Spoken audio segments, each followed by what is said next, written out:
Every time I log into OBS, something is completely different, which just tells me that I don't stream enough because if I streamed more often, I wouldn't be so blindsided every time I pop in here.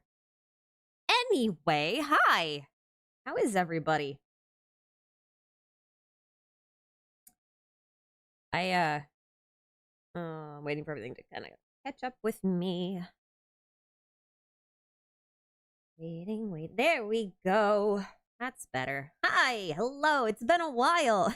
It's been a while. It took Lantern Rite to come back, I guess. Well, not really. I think we did a stream for like what, 4.2? Yeah, 4.2.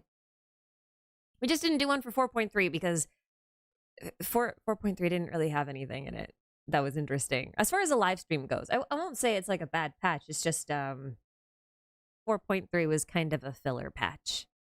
I think we can basically all agree on that, right? Like, Navi is cool and everything, but like in all fairness though, like you kind of need at least one filler patch after like 3 patches of nonstop multi-hour quests and regions. Cause like just going through my footage, one act of the Archon quest is like 6 hours long. And if you kind of like spread them out over all 5 acts, it's like 20 hours worth of questing. And if you're busy or you've got like midterms because you're in school or there's like a big project at work or something, or you just have stuff going on or you're burned out of Genshin or whatever, like by the time you get to the end of that, there's so much to catch up on. You kind of need 6 weeks to do it. So, but yeah, I mean, like as far as filler patches go, 4.3 was, in my opinion, pretty good.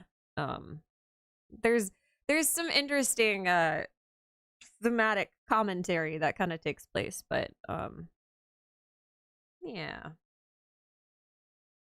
Do I ever watch these things live on stream or only post-stream analyses? I used to watch them live, but for one, my internet's not great. I'm just gonna let this kind of run while I kind of intro here for a bit. My internet's not great, so if people are watching it for the first time on my stream, like it's a pretty low quality thing, right? Like it's pretty pixelated. It's not a good experience. There's nothing really I can do about it just because I don't have good internet. And short of like, I don't know, holding my ISP hostage until they actually hook up fiber to my house, there's literally nothing I can do. So I don't like doing that. I'm also not really a big reaction streamer. I'm not very good at that. I'm someone who wants to kind of like stop every 3 seconds and kind of look at things, but look at them silently, which isn't very interesting. And in addition to that, these streams are always at really weird times for me. I actually took today off from work, partly so I could spend some time with you guys, partly because I really got to work on the Narcissus and Kreutz World Quest video because it's 64 minutes long and it's going to take me ages to edit. And also I'm really tired because I took a week off from doing video stuff for early January, like over the holidays kind of thing.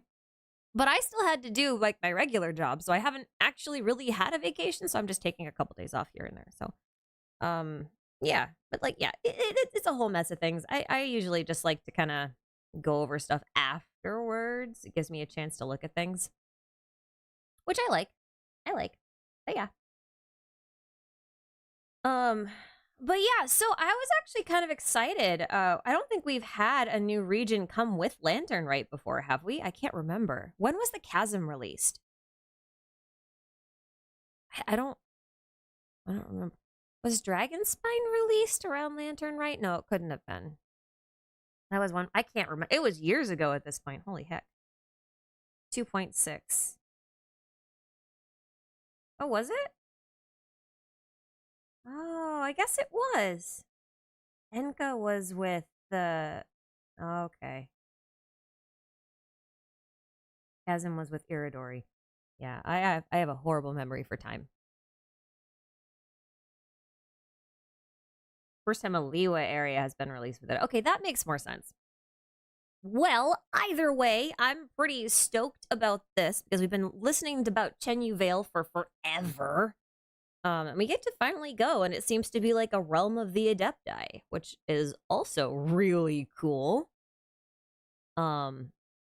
Especially because, hold on, I want to scroll. It might actually have been back.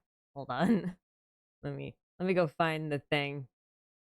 Like, one of the first things I noticed, is it even in the trailer? Do I have to like go get the actual live stream for this? Or am I just crazy? I might have to go get the live stream for this. Really? Yeah, I might have to get the live stream. Oh, Gaming is so cute. I can't believe we're getting him for free. He looks really good. He looks really good. I'm very excited about him. Looks like a Claymore plunge attacker, which, you know, kind of rest in peace is D-Luke, I guess, because he was kind of our resident plunge attacker there for a while. I might just be blind and not able to see it in the scrubby slide.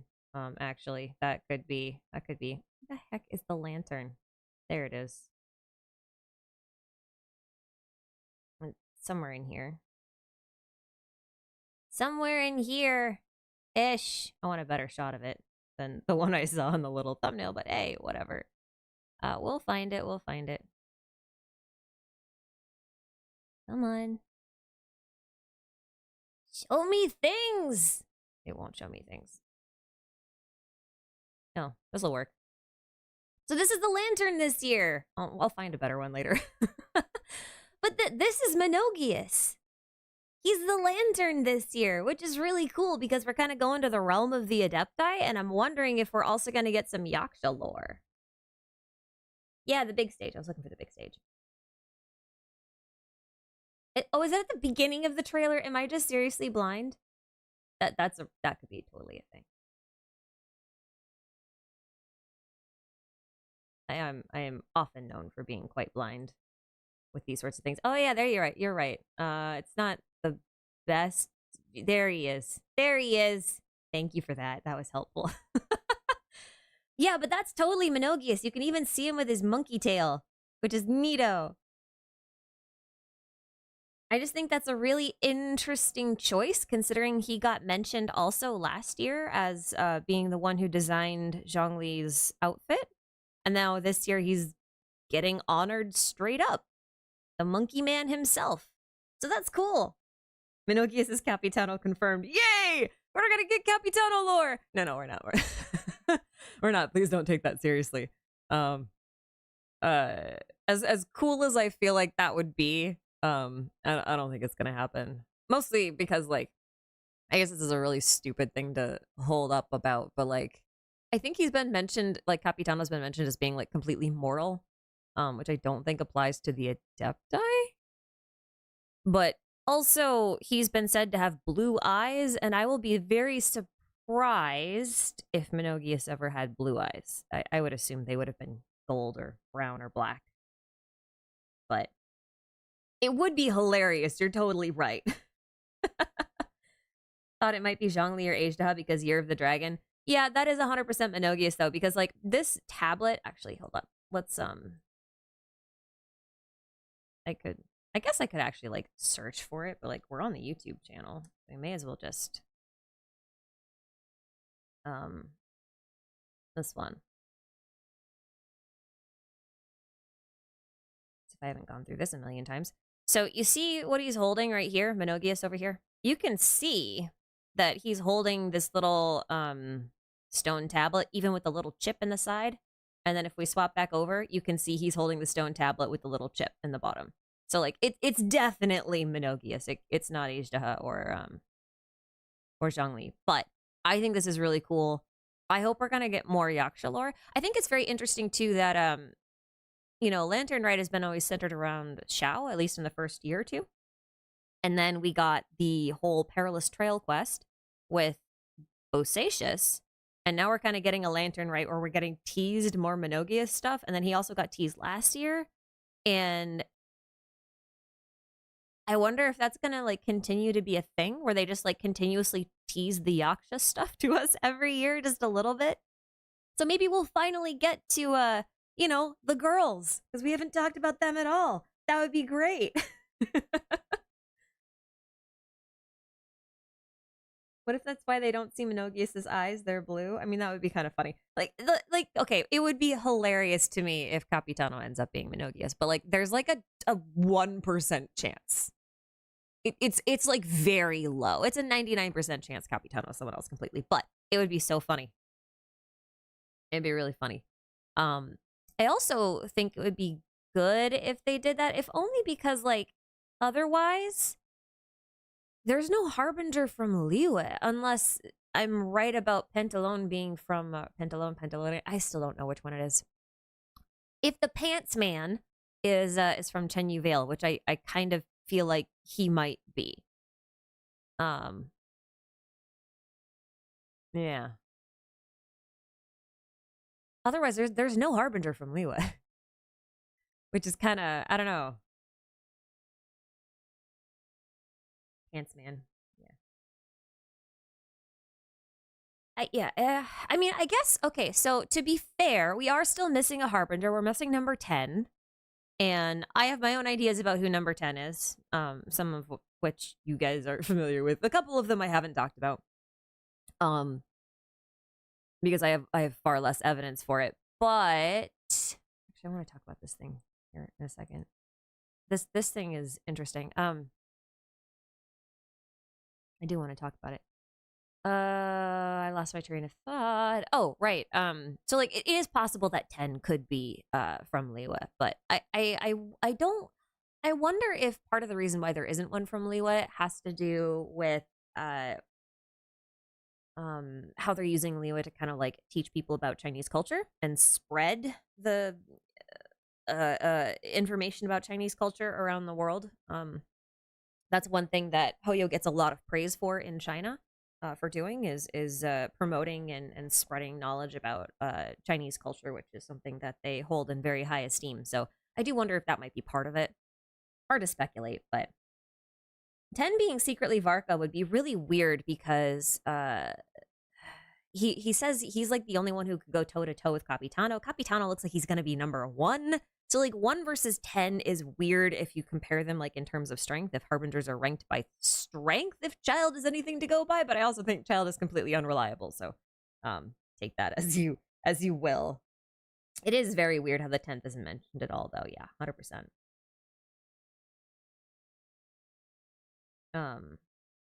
When am I going to do content on Star Rail? I'm not. I stopped doing content on Star Rail because I think Star Rail is well written. It's kind of a fun, casual game to play. I have a hard time making it feel like the lore of Star Rail matters. And so I can't motivate myself to learn it and remember it beyond what I already have. I quit for a while. I took a few months off. I think I skipped like a patch and a half or something. And then I kind of went back to it, and now I'm just playing it like super, super casually. But like even then, like if I was supposed to do Star Rail content, I still don't have anything interesting to say about it. Also, Star Rail tends to reference a lot more pop culture stuff, and I'm not very good at pop culture things, so I feel like most of the references and stuff go over my head. So I feel like Star Rail content's probably better left to somebody else, who's not me. So we'll see if Penacony changes anything about it. If I get motivated to do something, I might do something, but like I wouldn't expect me to do anything about it. I probably won't. It's unlikely, very unlikely. Yeah, I think Star Rail will struggle a little bit from being such a large scale of a game, and in the sense of like it's not just promoting like a singular world, it's promoting like a universe of tons of worlds, and that is such a difficult thing to do really well, especially at the pace that Hoyo wants to release more stuff. So I don't know. I think with a game like Genshin, it's easier because all of the nations can actually interact in a much more cohesive way. They all obey the same rules. You know, like everything kind of feels like it's interconnected. So if you learn something about Liyue, it's probably going to be somewhat relevant in Fontaine because you know they border each other. Like learning about Chenyu Vale is probably going to teach us a little bit about some of the harbors and in South Fontaine and sort of the relationships there. We've got obviously all of this water symbolism in Chenyu. So like, you know, we'll see. Am I interested in upcoming Wuthering Waves storylines? I've seen good things about Wuthering Waves. I know they're opening their beta soon, so I'll be interested in looking at it. I haven't seen a whole lot beyond like a couple of trailers, but like, yeah, it looks interesting. It's my take on Lumine and Ether reuniting in Lantern, right? I don't think they're reuniting. Like you can. Oh, it is tears. Look at that. I think this is supposed to be a Lantern Rite of remembrance, like in the sense that like we've got Monogius, right? Zhongli is remembering all of his fallen comrades. Monogius is one of them. We're going to Chenyu Vale, which is the realm of the adepti, which, you know, knowing a lot of what we do about the adepti and how a lot of them moved down to the Guili Plains and live in a completely different area now. They lived in the Stone Forest. So we could assume that the region up north might be somewhat abandoned. There might be a little bit of like an adepti ghost town. So I'm looking at this and I'm just thinking, I think this is one of those things where, in this case, Ether, because he's the focus here, is just imagining what it would be like to enjoy these festivities with his sibling. I think that's all there is to it. I really do. I don't think the sibling's gonna be here. I think it's more or less like, you know, I think it's just a memory. Not really a memory because it doesn't really happen, but like a wish. How's that? It's like a wish. And then when you switch over to this scene, you can see Ether crying. And I was thinking this might be part of like some Chenyu Vale stuff, but I actually think it's probably going to be part of Lantern Rite, where like we sort of get a good grasp of the traveler's grief of not having their sibling with them. So.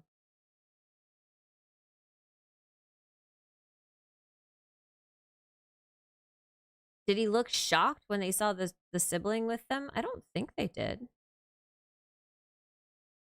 Am I blind? No, I don't think that's shocked. That looks like that looks like, you know, fireworks went off and you turn to the person next to you and you're just like really happy and excited, being like, "Oh, hey, look!" That's more what it feels like to me. So, I don't think this is actually gonna. You know how weird and wild it would be if the Abyss Twin just kind of shows up in a limited time event one year and they're just there eating fish with you. Like from a storytelling perspective, that would be such a weird choice. All right, that would be such a weird choice. Travelers now Delulu. Yeah, I mean something like that.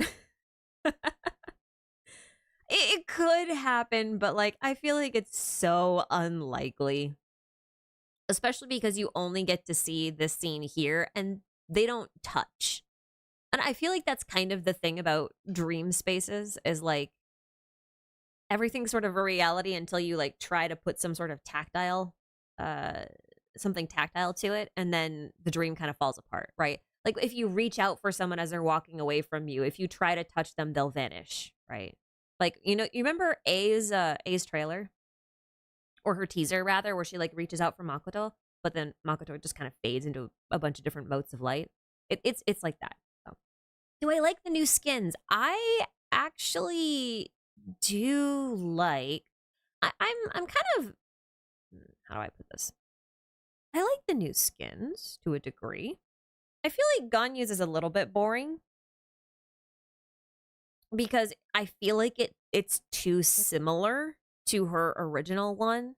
Like her original one was already blue. This just feels like the night mode version of her skin. And so like I'm kind of most neutral on this one. I still think it looks really good. I just don't think it's different enough from her normal stuff for me to like really like it. I love Shenha's though. Shenha's is really cool because it's so different from her original one. I know it's a kind of similar silhouette to you know, like Ningguang's from a couple of years ago and stuff like that, but I still think it's fine. I think she'll look really cool in combat wearing this. And I also really like that it's all black and there's almost no color added to it. I actually really like that, especially since her original outfit is like mostly white. Well, except for the legs are black, right? And this might be a hot take. I really love Xingqiu's skin. I think this is great. I think it's classy. It's very Fontaine-y in a lot of ways. I do wish he would stop wearing shorts, but I think this is a nice alternative to his other outfit.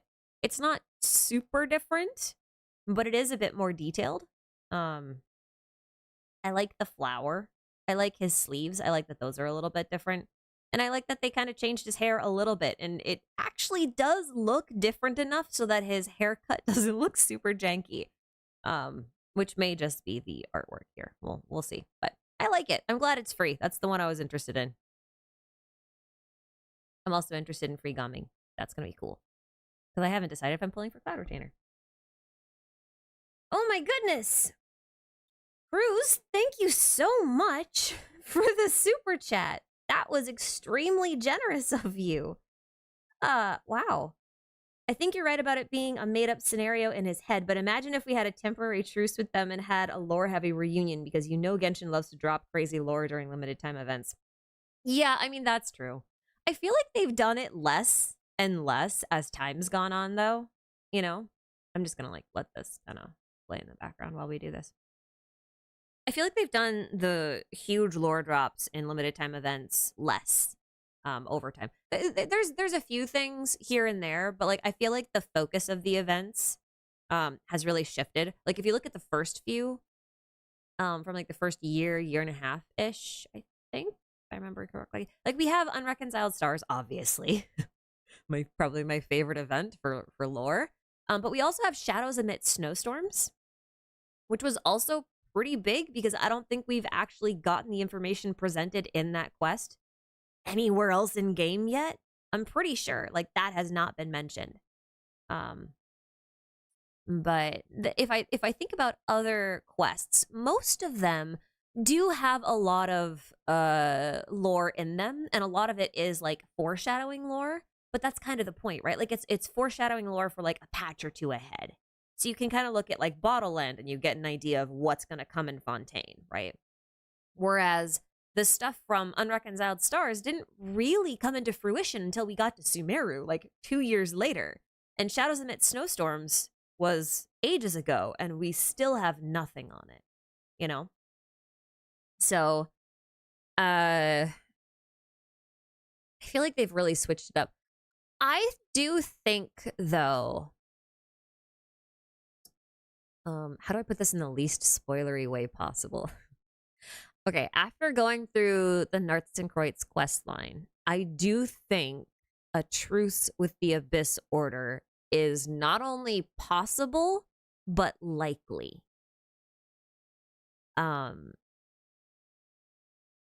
I think, and this is wild speculation based on nothing but vibes at this point, just vibes. But the way they've kind of set up the mechanics about how it works with the Abyss Order and Abysslings and Conrians and things like that, the way they've kind of set it up, they've done it in a way where like the Abyss Order is almost like our gentle introduction into other organizations made up of those types of entities. And I think that's really cool as a premise, because it could mean that either the Abyss Twin goes their separate ways with the Abyss, or the Abyss Twin sort of becomes like a support agent for us, meaning like we could contact them. We know roughly where they are, but we also know that like they can't help us or whatever because they're doing their own thing, but like everyone's in agreement about it. I actually think that that's plausible at this point. But kind of explaining, like I said, it's like it's mostly vibes. Like a lot of it is vibes. Just because of the way that the mechanics are set up. Because like in order to become an Abyssling, it seems like all you need to do is consume the flesh or blood of a god. Which just implies that anyone who could potentially, you know, survive the transformation could do that. Right? Like you could have an infinite number of organizations throughout history who could have transformed like that, and Conria just happens to have the most latest one. So, I think it would explain some stuff from Kari Bear that was a little bit weird for us. Like, wait, what? What do you mean this Abyss Herald isn't from the Abyss Order? Like, well, he could be from a previous civilization that drank the blood of a different god, or a different dragon and transformed. There's nothing to say that we couldn't do that. So, I think that's fun. But yeah, anyway, Cruz, thank you again. Spike Bebop, thank you for the super. Which scene in the trailer caught my attention? Honestly, the Minogius one. I know I've said it like a million times now, but this is like the first thing I noticed. I was like, wait a minute, I know that guy. I think apart from that, because obviously, talked about that already. I think this part actually, I wanted to talk about this, so let's do that now. So this thing's interesting because let's see if I can find it. But it seems like later, oh, here it is. Later in the trailer, it seems like it's this thing here with this little cubey thing in the middle that shoots this whole gold stuff up into the sky. And that is highly reminiscent of the Helios and Enkanomiya. Like, a lot of this is the way it shoots up, the golden color, the cubic sort of stuff in the middle, and even like actually, I think it's just like a few frames before this. Hold up. I don't know if you guys were around for the Three Realms event in Enkanomiya, where we got to revisit Enka, like the patch after it came out, and then go to all these different places and fix these little totems, and then it kind of like all converged at the Helios, and like it turned into like this branching sort of golden coral tree. I don't know if you guys are around for that. It was a limited event, so I don't feel bad telling you about it. But if you can go watch like a let's play or a streamer's playthrough of it, I would at least watch the cutscenes for it because it's very interesting. That's not beaming towards Celestia, is it? I mean, it could be. It could be. I'm just looking at the way this sort of thing is constructed, and it's very Helios-like, right? Like, I know it doesn't look super much like a whole lot like the Helios at first glance. Like, it actually kind of looks like a sword, right? Like, you got the is this called the pommel? No, it's not the pommel. I forget. I'm not very good at sword thing. The tip of the handle, and then you've got the handle here in the middle, and then the middle, the part where the handle meets the blade. Wow, I can't remember the parts of this sword thing at all. And then you've got the part at the bottom, which should be kind of like the broken blade. That's kind of how I see it. But it still reminds me of the Helios in the sense like you've got this little object in the center giving off this weird little glow, and then you've got the pieces that are sort of spinning around it. And then it shoots upward this big beam of light. So it feels similar to me. It probably doesn't do the same thing, but it feels similar. Crossguard, yeah, hilt. There you go. You guys got the names. I don't. Pommel handle, crossblade. Yeah, okay. I yeah. Oh. Yeah. God of War design vibes. I feel like I've seen these before. La, la, la, la. I feel like I've seen a sword like this before. I should probably write Chinese in here. Because like we're specifically looking for like a Chinese style blade. But yeah, I don't know what these would be called. I've definitely well, there's the jade cutter, which you could actually almost call it that because it's got the round middle bit crossguard. That one, yeah. I swear I've seen blades like this. I just don't remember what they're called. Yeah. So I think that's interesting to me. I think this was probably the scene that stood out to me the most. For that reason. Also because, let's see, it should come up here in a minute. Yeah, here, it's gonna come up in a second. Also because we've got this down here, which is kind of like the round version of, the little, what do you call those? The switches that turn the Helios from night to day. They reminded me of that. Like, a lot. But look at, and also, this is a big thing. But you see these little fish? Well, Enkanomiya is also full of ghost fish that hover around these little energy centers. And, like, this area here reminds me of those little, like, those green spaces inside of Enka, right? Like, where the bishops are, they kind of, like, rotate around. You know what I'm talking about? Plus, this place kind of looks like it's underwater a little bit. Like, there's a lot of Enkanomiya parallels here, just in, like, the way it's set up, which makes me wonder if they are not the same type of device, but, like, the same type of technology, which would have a lot of really cool implications. Catalyst Twin Nephrite. It does look like Twin Nephrite. You're right. If you don't know what Twin Nephrite looks like, this is the Twin Nephrite. Actually, what is the lore for this? Have I even ever read it? It's a good question. No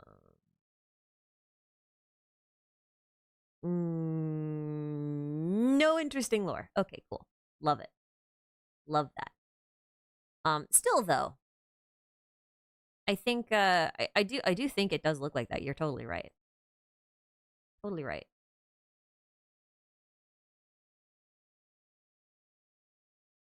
Old Fontaine Rim. What? Can you show us the limited event? Kind of forgot. Yeah. Hold up.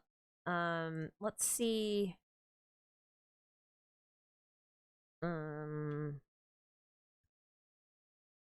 It was the one with Sumi. What version was this again? Was it 2.4 or 2.7?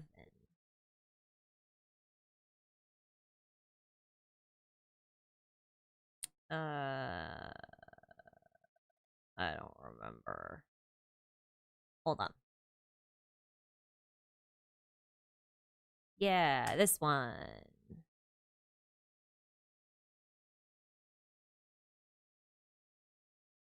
We will kind of just want to.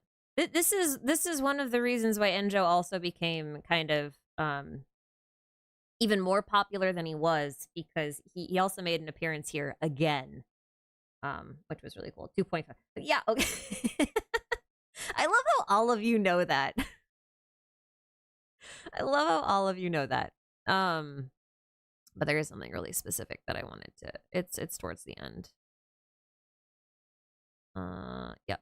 It's like right here. Oh, they're using Kazuha too. My footage also uses Kazuha. But not the rest of these. Oh. Oh, wait, okay, we gotta back up for a second. This is cool.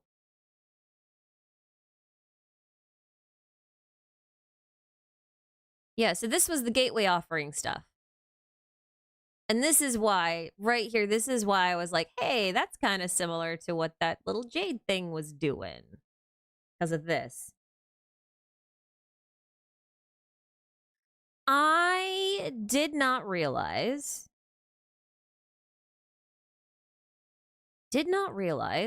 because these events have been over long periods of time, there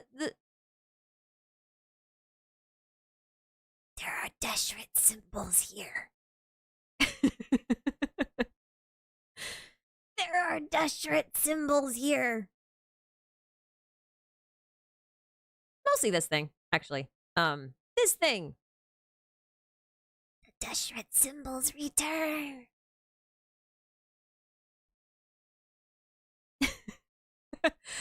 I tried to do a pretty it kind of sucks because in my Zhongli video I was on a pretty tight deadline to get that done.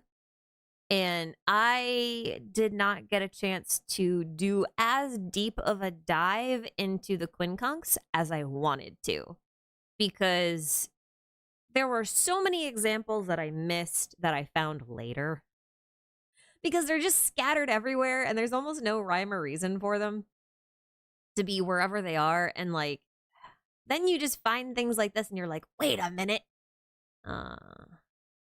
That's annoying. That's annoying. Anyway. Video stream, since we've mentioned Destrit, 0. Yeah, no, listen, I don't think there's a day that goes by in lore discussions that he doesn't get brought up at least once. But yeah, I do want to do like a full symbol analysis thing. Because I have a theory.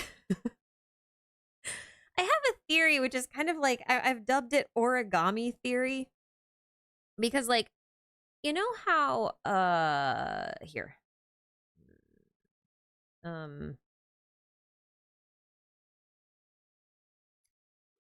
Let's just look at this. So you know how we've got like the rule of 3 and then the rule of 4? I've been thinking about things like this where like we've got 3 sides. Here's 1, here's 2, there's 3. But if you flip this over, you've got 4 sides. 1, 2, 3, 4. And then you've got a rule of 3, but it's actually 4.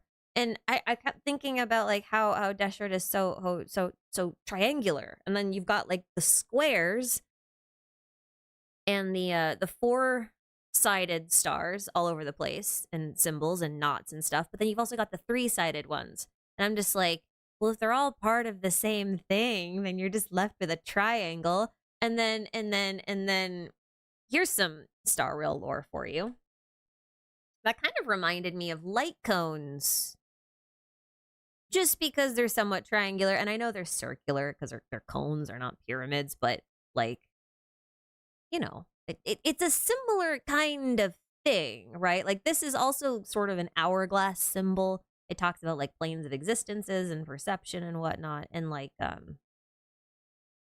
this is also the shape of Destret's mausoleum, and it is also the shape of what Mount Sumeru in mythology, or well, yeah, it's supposed to look like. So, you know, just things to think about. I don't know how to formulate this into something coherent that I could share with people and that they would find interesting. But yeah, so yeah, I told you it was going to be a Star Rail reference. There are things in Star Rail that I find very interesting in relating to like the greater storytelling of Genshin specifically. Well, not even Genshin, but even Honkai Impact and just all of Hoyo's games, because you know they're trying to make the Hoyoverse, for lack of a better term. So they use that icon in Star Rail for light cones too. Yeah, I know. That's the thing, is like the light cones in Star Rail are actually interesting from a physics perspective, and I wonder how far they take those ideas in their other properties, or like in the greater universe building of their extended universe, you know. So I think things like that are quite interesting. I would also argue that like the Leviathans in Star Rail are also very interesting in terms of Genshin, mostly because like Skirk talks about this is also interesting. Hold up. Skirk also talks about like how you're one of the primordial dragons from this planet, implying that other planets also have primordial dragons, right? And then you look at Leviathans, they were the first known primordial life form in the universe in Star Rail, and you start to see like how Hoyo might be crafting this sort of universal universe building. It's not a world building in a universe. I don't know what to call it. You know what I mean. Do I think Hoyo uses AI to make all of those wild lore connections to real world mythologies? No, because it would be so much harder to do with something like AI than to just do it on your own. And I know that sounds weird to say, but hear me out on this. if you're trying to connect everything together in a way that's like really cool, so long as you're trying to be somewhat authentic and you're not really married to any one idea about the characters that you want to put into a story, apart from like maybe one or two. So in this case, you know, like Paimon and the Traveler and the Abyss Twin, that kind of thing. So long as you're not super married to the idea of like what a character should be and what their backstory is and what their symbolism is and stuff like that, all you have to do what Hoyo did is to pick one starting point. And then you can go to some place like Wikipedia, because that's the best place to hop from topic to topic quickly to get the gist of things. And you list out all of the references that you want to include from that one thing that you started with. And then you just start link hopping. And you're like, oh, well, this symbol here was connected to this. I can make a character about this. But this symbol is also connected to this mythological deity, which is located down here, right? And you just start to sort of go outwards from there. And because in our world, the real world, the offline world, everything is interconnected because we are part of one planet and one system. And, you know, cultures did have contact and they traded information and symbols were shared. And we have the same sorts of plants and animals and the same propensity to sort of exaggerate things and whatnot. That everything sort of naturally connects together. So when you build a story in this way, it's actually very easy to connect everything together.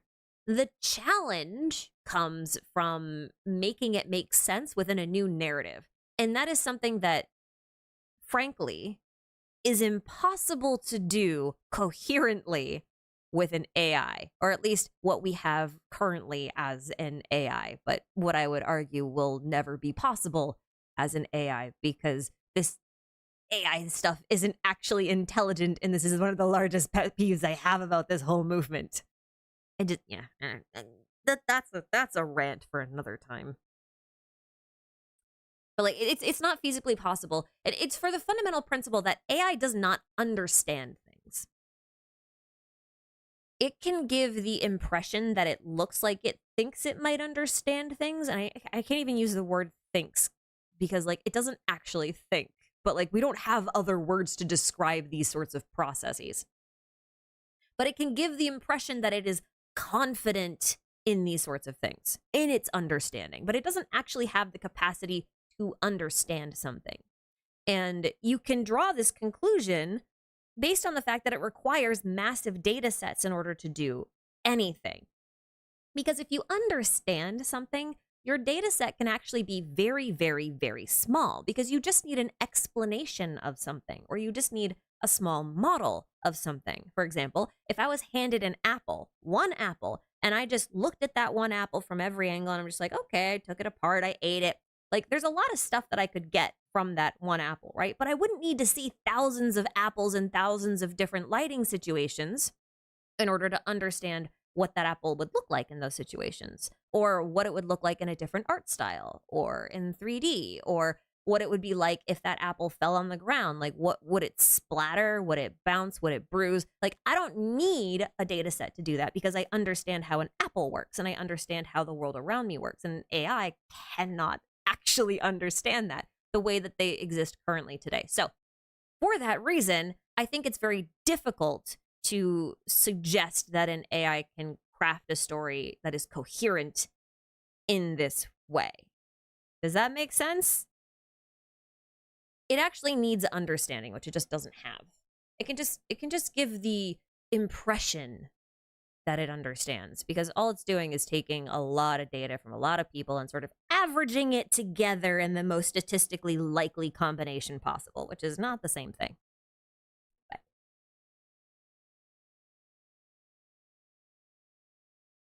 anyway, that is kind of the challenge of AI in general. It's just that, like, in order for it to actually properly understand a human experience and to understand like the world around it, it would actually need to be able to physically move within a space and to go through the world in a very specific way. And it would actually need to be something that was capable of dying, or else there are things it just would never be able to fundamentally understand. You know what I mean? So like It's just one of those paradoxes where you realize that AI can only actually be properly intelligent and understand things if it becomes human, or as close to being a human as possible, which I think is hilarious. Anyway, I digress. I'm done. That's all I'm gonna say on that for now. I could go on for a long time because like there's a lot there, but that's not what we're here to do today. That was a really long sideway. Do I have a Discord? Yes, I do have a Discord. However, it is a members only Discord. There's a caveat to that. The caveat is the members only thing is more of like a how do I put this? A spam filter. It helps keep out things like bots and trolls and hackers and, you know, things like that, because that's a moderation nightmare and I don't want to deal with it. So once you're into the server, you don't ever get kicked out. Like if you get in on a $1 membership, then you're there forever. It's, you know, even if you're in on a gifted, you'll be there forever. So it's kind of a compromise that we're making because we just don't have the moderation team to be able to have a completely public server. It's a bit of a nightmare.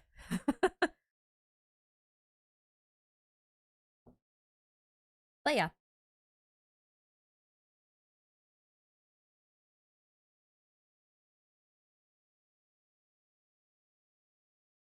Do we think we'll actually reach a story climax in Natlan? I mean, no. If I'm honest, no, not really. I don't know if I really want to talk about Natlan right now. I'm still processing Fontaine. I don't think I'm gonna be prepped for any sort of Natlan discussions for a while, like a hot minute. I do think we'll probably get to see Sertology there, though. I think that'll start to be a thing. But other than that, AI doesn't think. How about Deep Blue beating human in chess? Okay. This is my last AI thing, okay? AI can give the impression that it thinks, but what it's actually doing is statistically calculating the most likely move that will lead to a victory condition based off of all previous moves that it has stored within its database, which is something that a human can't do. So a human just has to be able to understand how the game works. And this is most easily expressed, like the difference between understanding and just being able to calculate, in the Chinese game of Go. If you don't know what Go is basically Go is basically played on a board like this. You have white stones and black stones, and you try to capture territory. That is the goal of the game, to capture the most amount of territory possible. It's a very long, very complicated game, and as you can see by the amount of moves that you can possibly make on here, there's a lot of different moves you can make. Now, they did some experiments where they created an AI to play this game against professional chess Go players. This is also called a type of chess, so sometimes I will accidentally call this chess. But they created an AI to be able to do this, and when they did this, the AI that they created was able to beat these professional level Go players pretty reliably over and over again.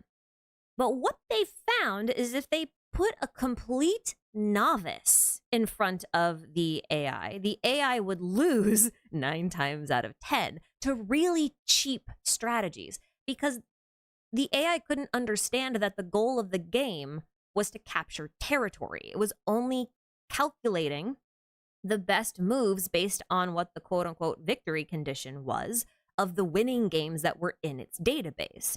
So these new players who'd probably been playing for like a couple hours tops, like they basically just got a hold of the rules, right? And that was basically it. They don't have any prior knowledge of anything else, but they were able to beat this AI that these champion Go players couldn't beat. And that is the difference between being able to calculate and understanding how a game works. So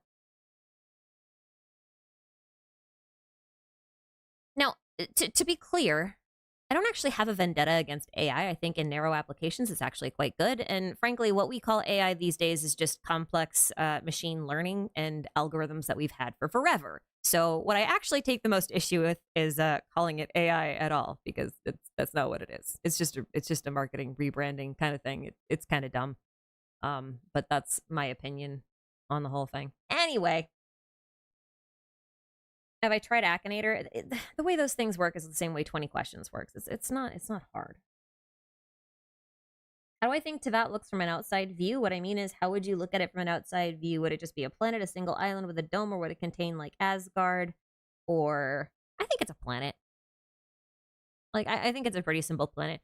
I do think it's possible that it's a planet in a dying solar system. Like I kind of feel like there's a black hole outside of the borders of Teyvat. I think that is a thing. So it might look a little bit different, but I mean, I think it's pretty much just a planet.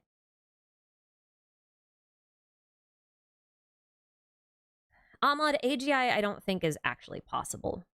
Like I said, in order to have AGI, you would actually have to be able to create a human, a robotic human that could have basically a human experience. Otherwise, it would never have complete understanding, and that's just a paradox. Like, just make a human at that point.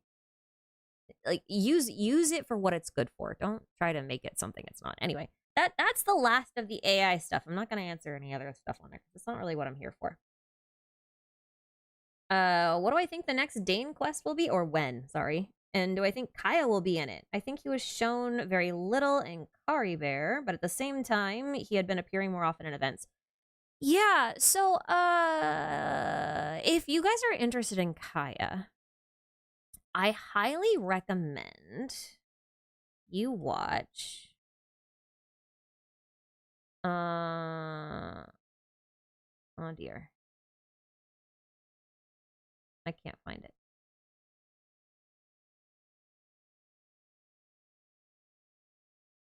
There it is, this one. Go watch this video. This one at the top by Yai Aggravate. It's not really a theory exactly, but it is a really nice complete collection of like everything really suspicious that links Kaeya to Celes, which I think is very interesting.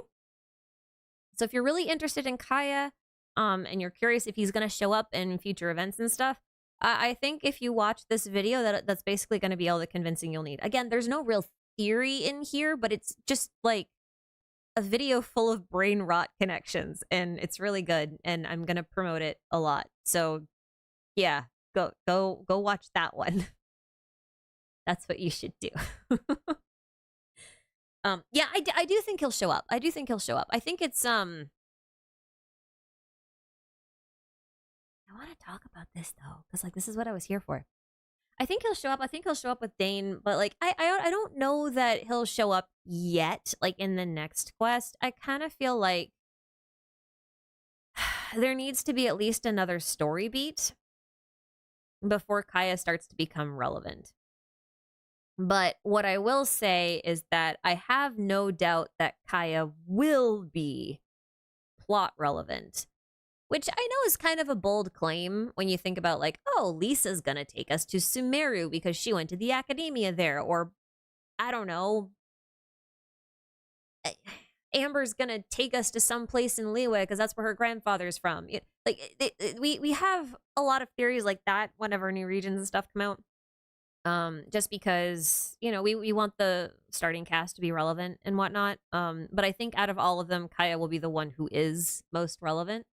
And I think you really only need to watch this for a few minutes to have the same conclusion. But I don't think he'll be in the next Dainsleif quest. I think that'll be a ways off. I think the next Dainsleif quest will actually be, I'm going off of nothing but vibes and what we went through last time. So last time we got to look at the origins of the Abyss Order.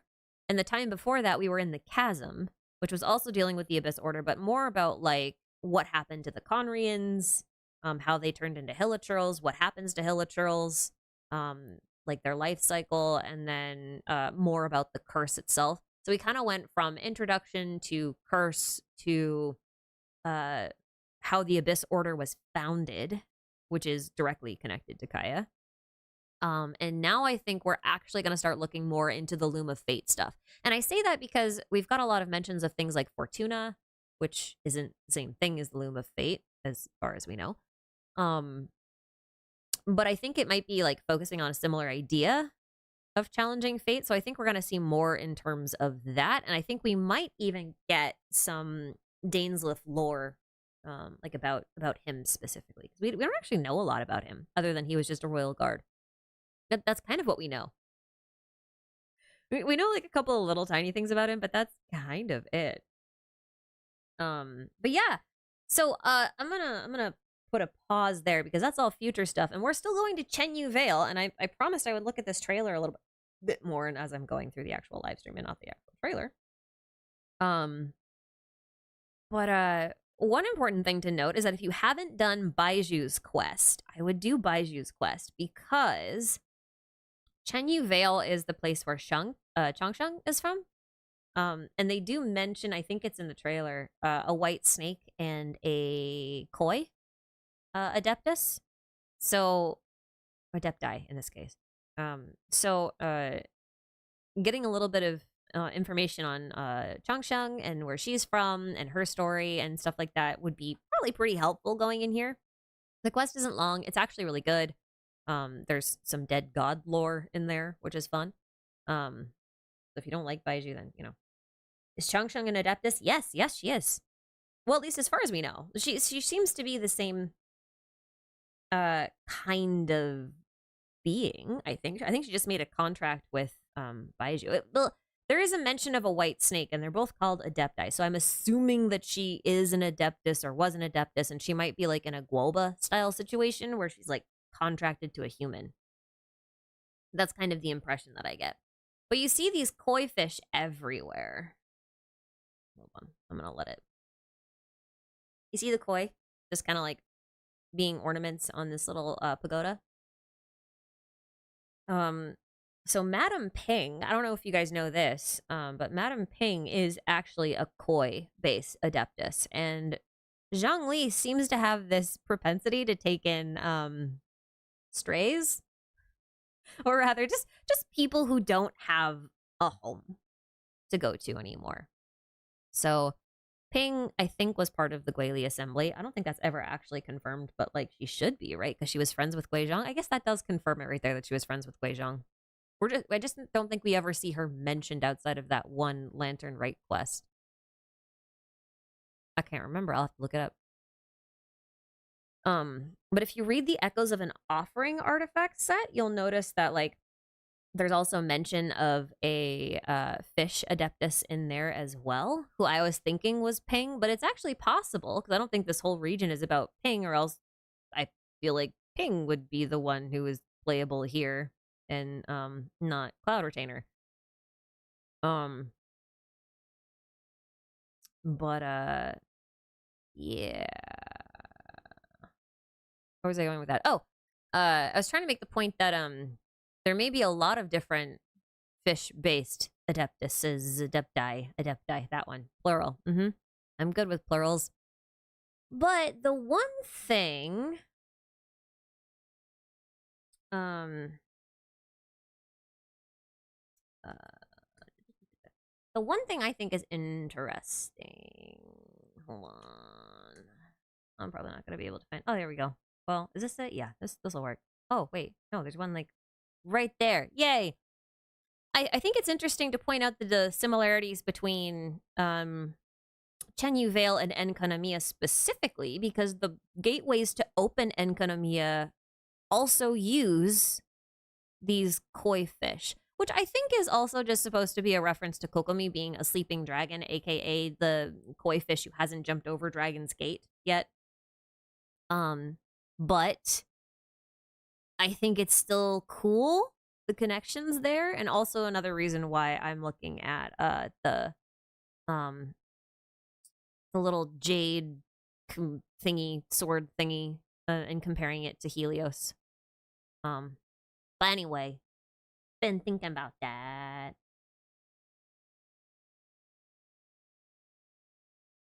Yeah.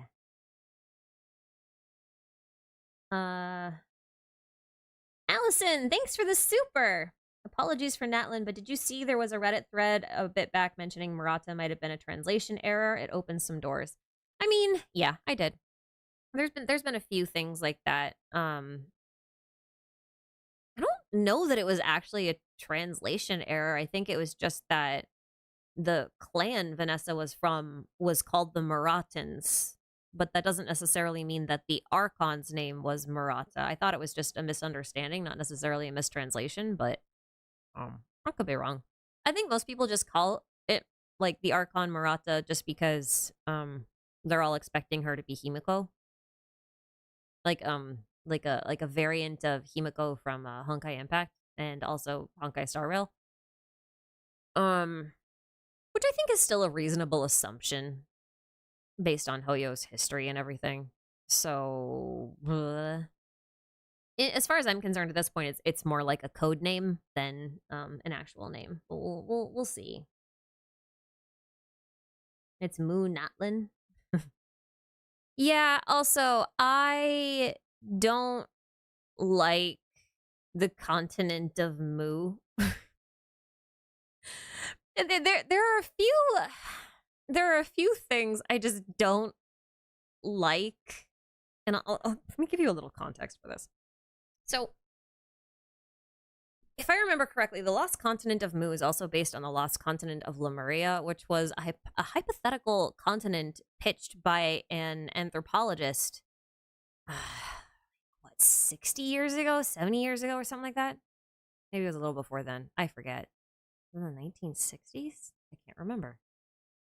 I could look it up, but I don't want to. But it was basically trying to explain why there were the same species of lemurs or why there were lemurs on two different continents. So the idea was that Lemuria was a land bridge, hence lemur Ia. But the thing is a lot of people these days, there's a whole group of people who are absolutely convinced that Lemuria was some sort of magical ancient civilization, kind of like Atlantis, that had this crazy super technology or whatnot, and all this kind of stuff. And they go to California in the US, and they go to Mount Shasta looking for crystals, ancient Lemurian crystals to perform rituals with. And I have family members that subscribe to this insanity, and it drives me crazy because they're being lemurs about it. So I hate talking about the continent of Mu, and I hate talking about the continent of Lemuria. So like that's one of the reasons why I've been avoiding the topic entirely. I just hate it. I just hate it.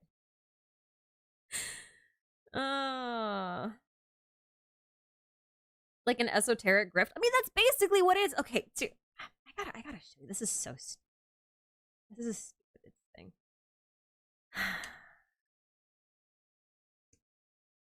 This is the stupidest thing.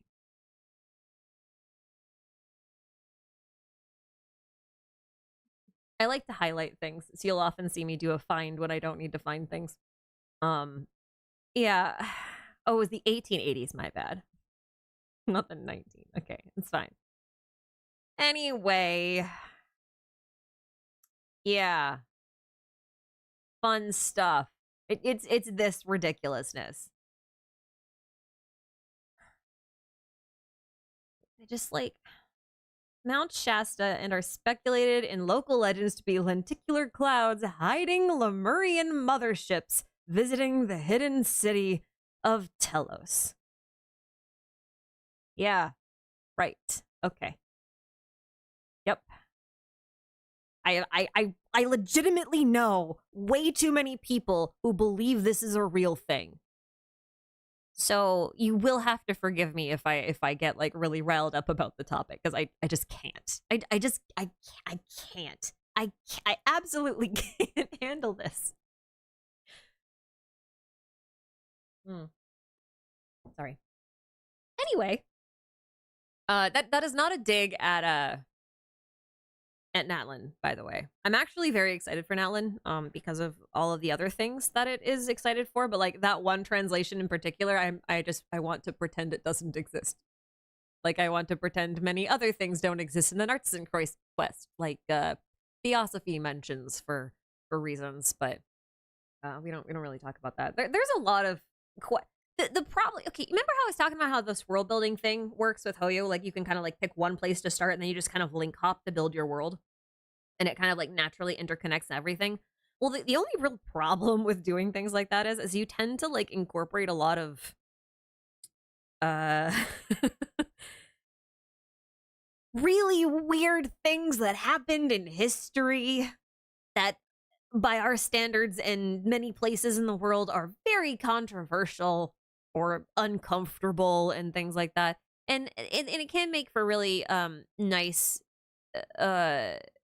opportunities to have good deep discussions about those sorts of things in somewhat safe spaces, because you're not really talking about real life events. You're talking about like fantasy events that are sort of similar and based on real life events. So it feels like a little bit more freedom to talk about things there. But at the same time, it's still kind of uncomfortable all the way around. But anyway,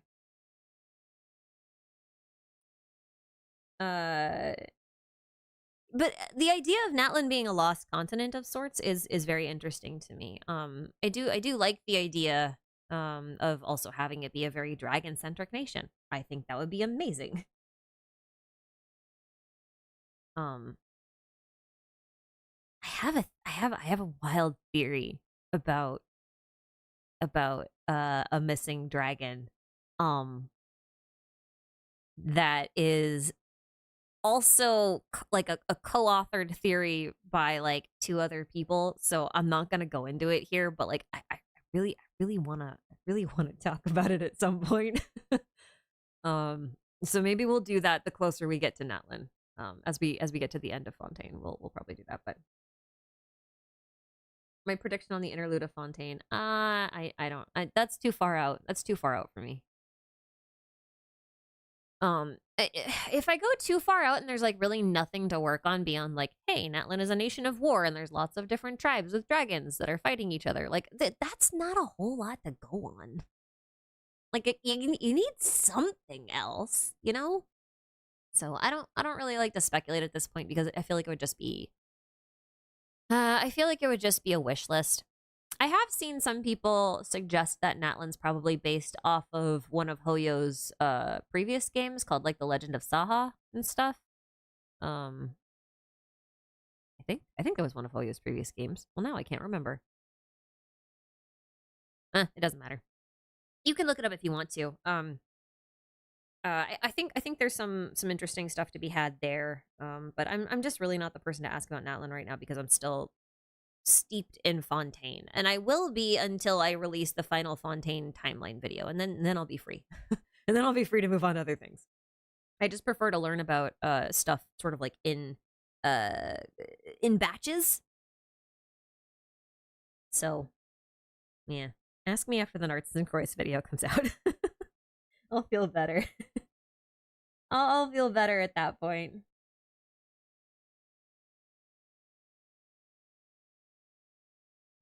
You're right. I just saw someone mention the Genshin anime. I can't believe they announced they were doing an anime and then like they haven't said a damn thing about it since. This is like actually insane.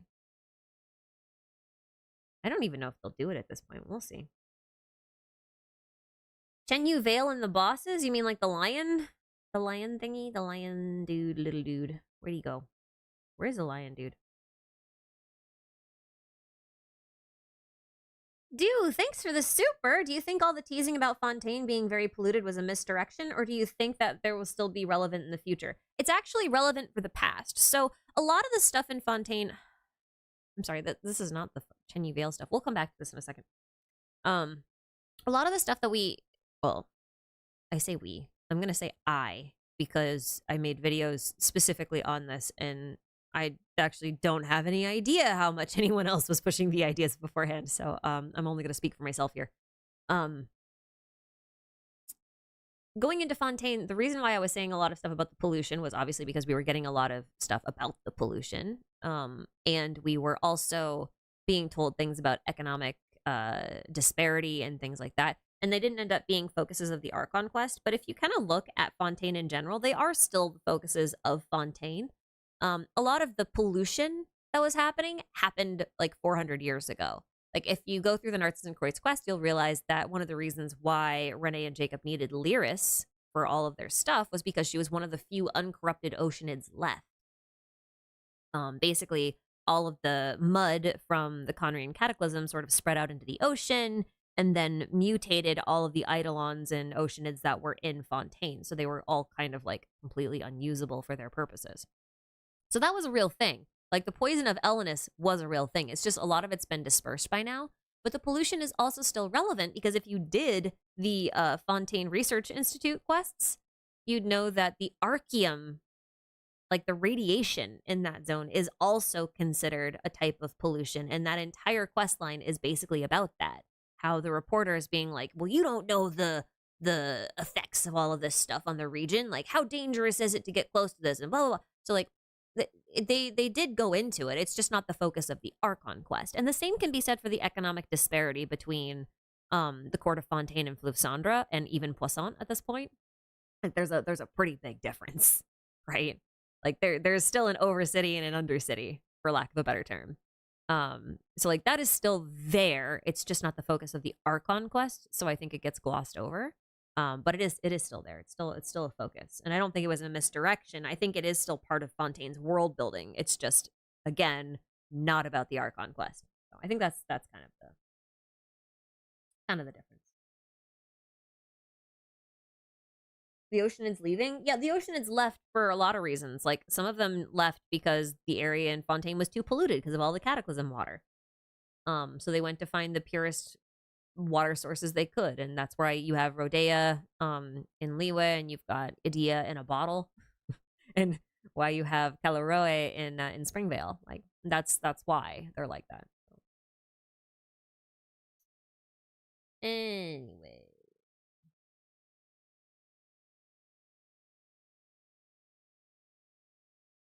any thoughts on when we might get Arlecchino back? I'm not gonna speculate on it, honestly. Let's talk about Chenyu Vale.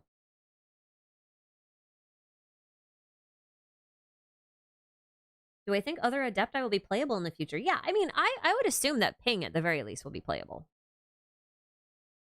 I do wonder if we'll get another Yaksha, too. I got nothing to go on with that one, but, like, the focus on Monogius makes me wonder. I think it would actually be really, really, really funny if the video I made about Monogius forever ago ended up not having anything to do with Capitano, but like the Sun Wukong stuff still held up. And like, he kind of sort of died, turned into a crystalline heart, was hidden in a mountain, and then reawakened and reborn.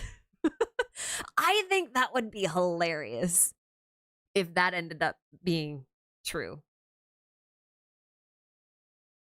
But yeah. But I would love some more Yaksha lore. Cause like, if you know, in the trailer, Xiao is like conspicuously absent. And Lantern Rite's typically his thing. So you gotta wonder. But I mean, they are bringing some of the Fontaine folks over. Like, Furina is here, so maybe Nouvelette is here. So maybe we'll get some long-awaited Nouvelette interactions? That would be cool. Or maybe not. I don't know. They said he wouldn't really leave Fontaine, so maybe he just sent Furina off with an escort. Like, he's not in the trailer either. But like, I still think it's super weird that Xiao is conspicuously absent. And I do want to know, what's the name of this guy? Mushen? Mensai. Yeah, that one. I'm wondering if he's also a global-like situation. With Gumming.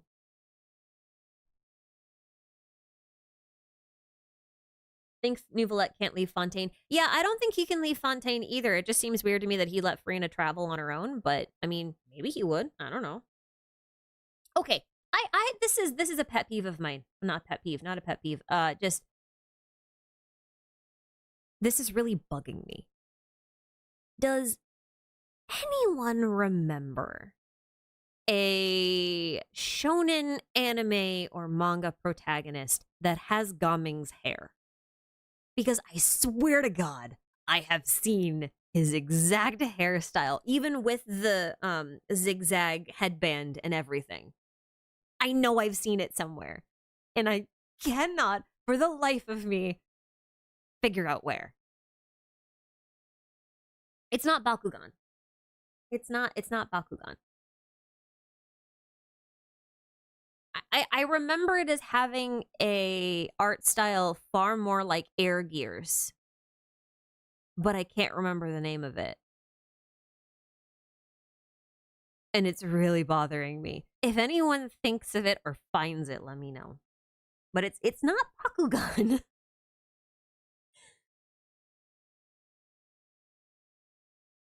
Yeah, it's not Shaman King. Yo is a different thing. But I mean, I can see the Yo Asakura similarities. I could see that. Inazuma 11. Maybe. Oh, it's definitely not Boruto. I didn't. It would be older.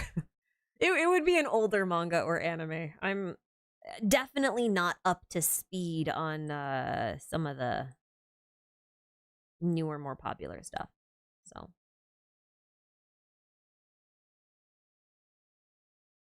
his outfit looks like Sora from Kingdom Hearts. Yeah, it does. It does. Oh, I'm actually wondering, do you guys think these are dragons or seahorses? Right here. Because I'm torn. Like, on the one hand, I'm pretty sure these are similar symbols to other sorts of incense burners that you would see. I think these are these incense burners? Oh dear. I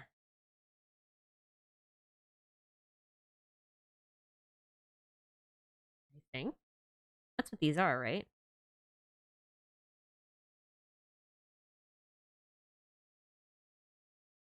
Um,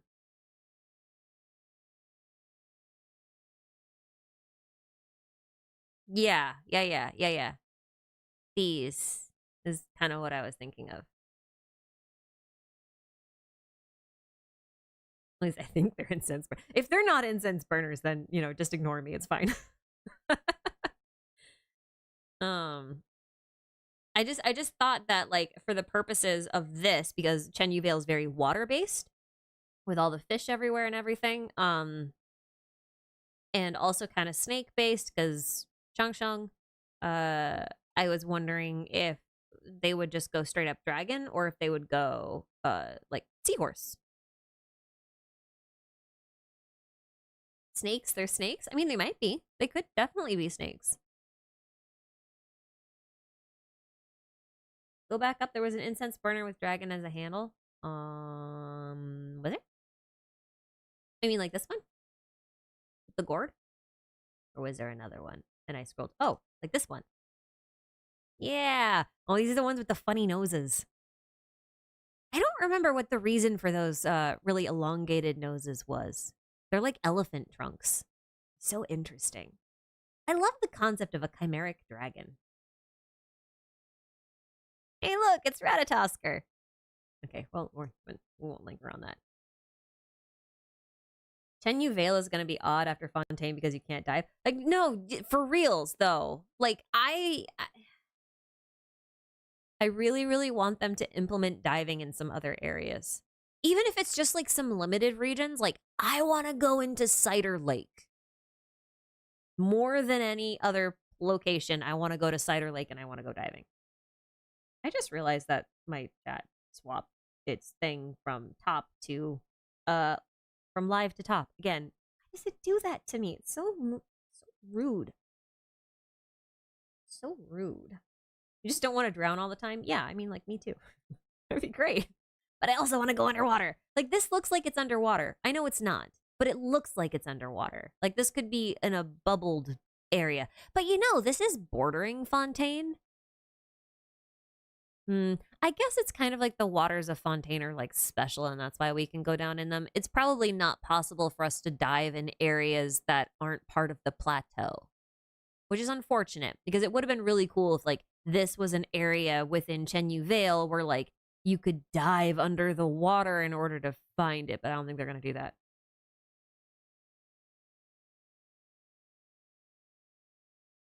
I don't know if they're going to do that. I wish they would.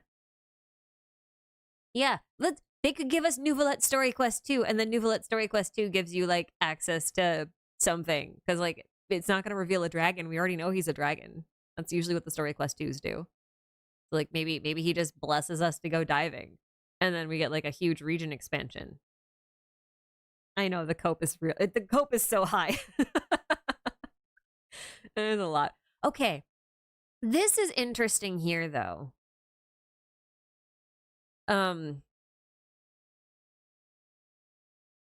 Mostly because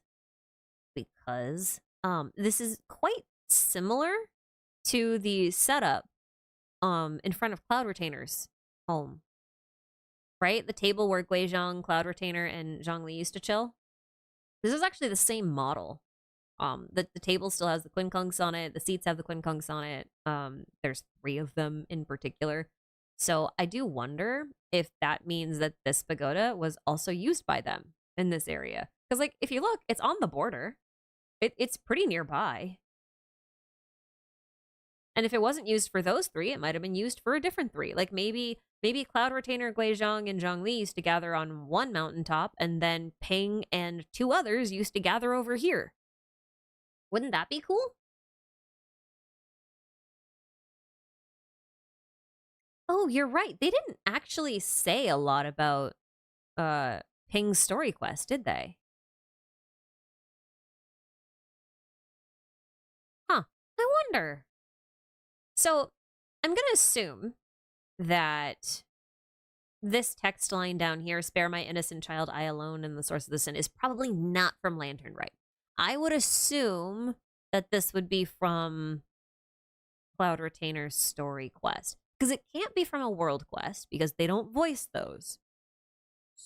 So, so why would they wouldn't have a voice here? There's a Ping story quest? No, not Ping. I'm assuming there's a Cloud. Did they not say there was a Cloud Retainer story quest, or am I tripping? Am I tripping? Did they not announce that there was going to be one? Is there not one?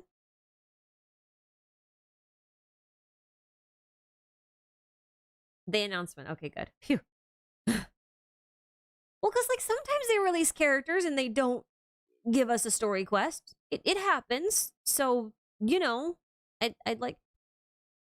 It is not lost on me how similar this boss is to the seahorse in Fontaine. It's pretty similar. Other than the fact that it appears to use 2 elements. That is one thing I think is quite interesting. Because if you look, it looks like it's using Animo here. And then it uses Hydro over here. So this is another instance of us being able to have bosses with 2 elements. Unlike the Seahorse, which only has the 1, which is the Electro. But they do feel kind of similar. Like their attacks also feel a bit similar. Despite being different elements altogether. I am not going to get over how Bayonetta Cloud Retainer is either. She's very Bayonetta in design and aesthetic and movement and everything else, but engineering Bayonetta. Like even the way her clothes work just remind me of the hair bodysuits. You know what I mean? I really like it. I think it's very fitting for her, but like it wasn't exactly where I thought they would go with her character. I thought they were just gonna like, oh yeah, she looks a little similar to Bayonetta, and then you watch her actually move, and you're like, oh, well then. Yeah. Definitely Bayonetta. Until she turns into, well, yeah. You know, even turning into a bird is still pretty Bayonetta. She does tend to summon things. Shame they couldn't give her guns. Yeah, you know, that is a shame. I kind of get that they wanted to keep the Adeptus sort of thing going on, so the magic kind of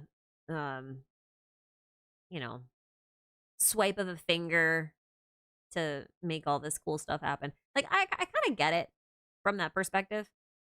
That makes sense to me. But on the other hand, like, this is she's a machinist, right? Like, she's an engineer. She builds things. So for her to like build little cannons would have been really cool. Although you could look at it and be like, she's using 2 fingers, like finger guns, pew pew, you know.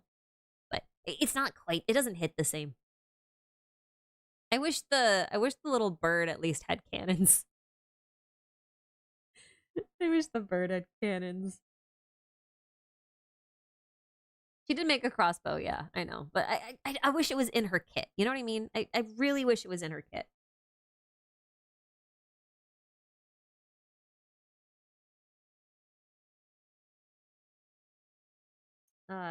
What's going on with the scene of the twins? Yeah, it's I think it's just a dream sequence. I don't think it's like a real thing. We talked about it at length a little bit earlier.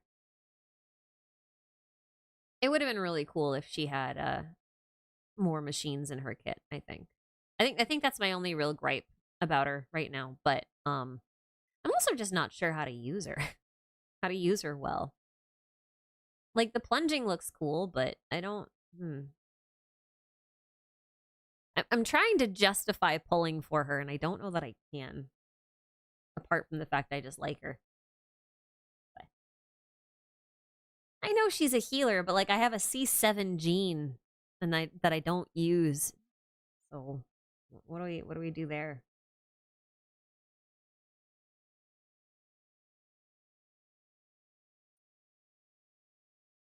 I mean, okay, so it's nice that you can actually get an Animo healer guaranteed with her, regardless of the plunge stuff. Because Jean is very RNG. I know people who've been playing for 3 years and do not have a Jean. I will happily give them mine because I have too many. But the plunge feels a little bit niche, and I don't have any opinions on it until people start experimenting with her. So as soon as theory crafters and speedrunners and stuff start really messing around with her kit, I got nothing to say, because I don't really know how to experiment with something like this all that well. So Jean wants me to notice her. Oh, I noticed. The only other problem I have with her is that, like, I really like my Xiao, but I never use him anymore. And like, she looks like she'd be really fun for overworld exploration, but like with Wanderer, who she doesn't help really at all. And I don't know that Xiao's not really all that fun to use in overworld. So like, I don't know. I have mixed feelings because of that. Like, I don't use Xiao all that much anymore, so it's weird. It feels weird to me to use her. So like, I'm sure there's going to be some super fun combos. Like, they showed Diluc plunging. I know Dragon Strikes were a thing for a long time, so I guess they finally just made that a feature. Gaming looks like he can plunge on his own, so I mean, she'll help him out, which is cool. So that'll be nice if you like him. Like, outside of some claymores, I'm not super sure where it would be good to use her. Like, where she's best used, I guess, is my thing.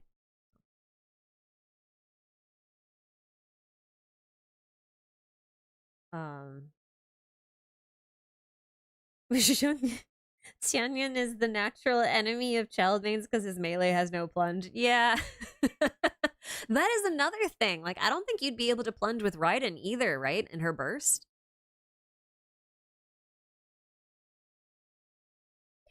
You know who I think would be really interesting to try her out with is Kazuha.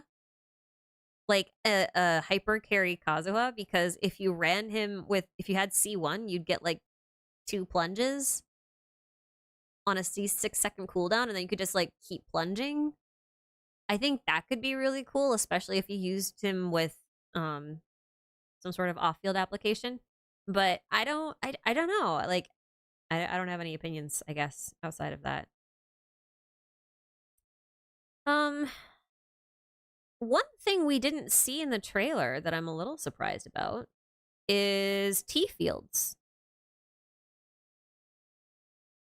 Like, I would expect that. I guess you can kind of see tea fields here. Yeah, that's what these should be.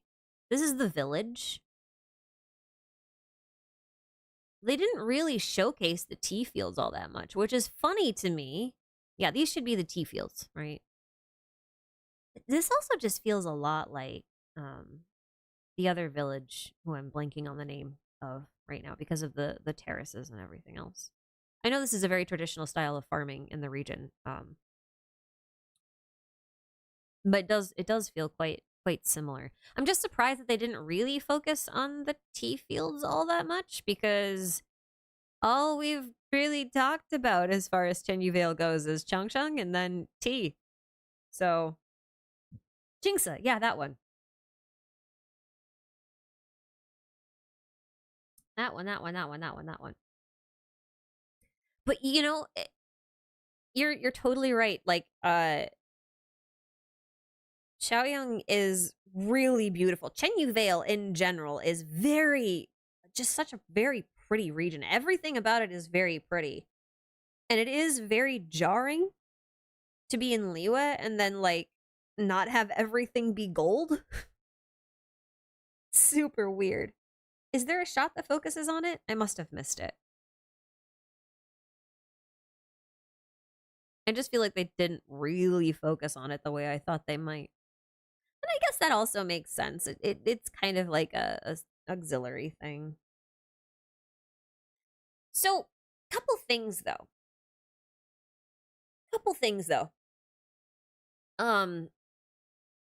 So Liyue was originally ruled by a bunch of different deities, which should have been the case all over the world, but wasn't really. It seems like Liyue was one of the few places where many deities kind of like coexisted together, which I think is interesting for a lot of reasons.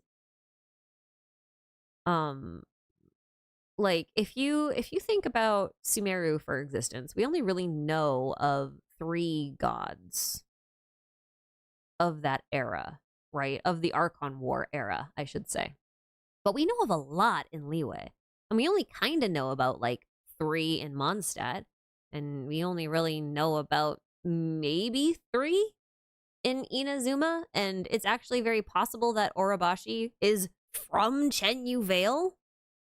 And I say this because if you read the description for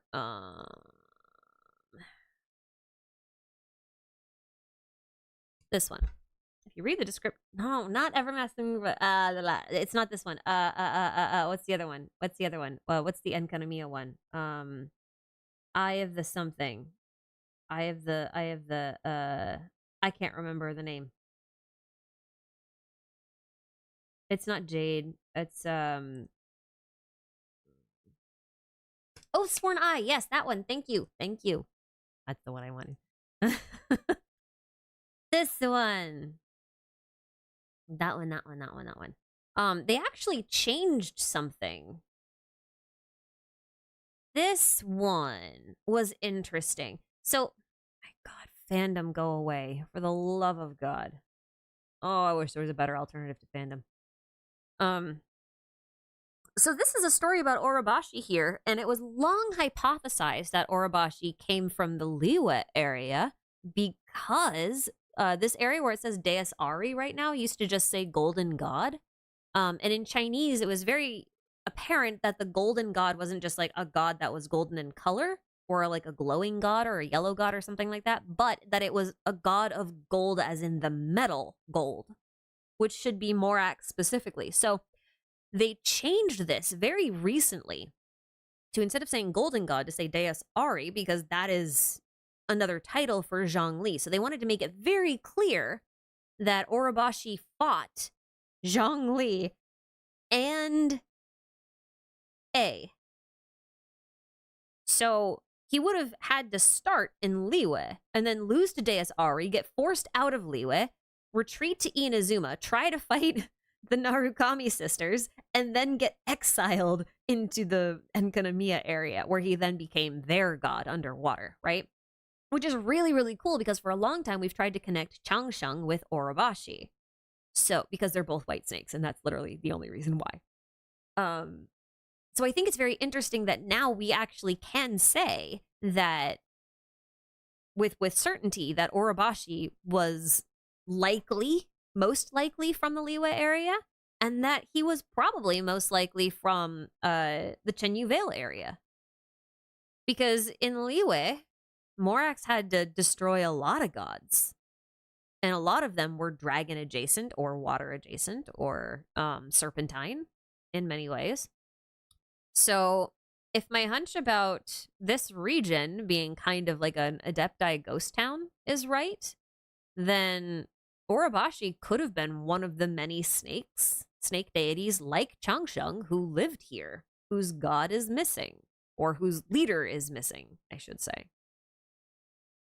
So I think that is interesting, because I would assume that the world quest for this area then would be all about the history of whatever god ruled it, like a Havria style thing. You know what I mean?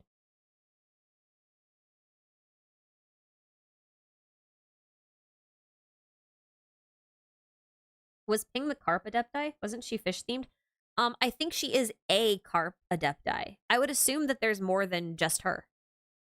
Partly because, I mean, I feel like she would have been mentioned if this was like her region that she governed. But if she's just from this region, then it would make sense that she's not mentioned. But like we've got 3 cranes in Liyue, for example. Like we've got Cloud Retainer, obviously. And then is it Mountain Shaper the crane, or is it Moon Carver? I think it's Mountain Shaper. Right? But then we had 2 deer. So like there's and then we've got the crane Yaksha. So like we've got multiple cranes, we've got multiple deer. There's no reason why we couldn't have multiple fish. You know what I mean? So I think Ping could have been one of the fish and could have been from the region. Because it sounds like she's the fish mentioned in Echoes of an Offering, if you read through that. And she was talking with, or at least who I'm assuming is Ping, whoever the fish adeptus is, was interacting with a character called the Herb Lord, which seems fitting for a region that is based on tea. So maybe it's an Herb Lord story. Which would be cool, because we'd get like some region-based lore, and we might even get some more information to flesh out Liyue's confusing Archon war story. That would be great. Yeah, I think that would be really cool. Can I look into why there's a Fujin? I don't know where a Fujin is. I didn't see any mention of it. Is that mentioned on the Chinese description? Herblord is Changsheng? I don't think Herblord is Changsheng. I mean, it could be. That'd be interesting. I also don't think we've seen these entities down here. Like, this looks like a goat, but the horns are very Ganyu. And then this looks like a lion of sorts, but both of these seem quite different from the Suani. What is it called? Suani, yeah, okay. I got it right. Yeah, that might be a Qilin, I'm not sure.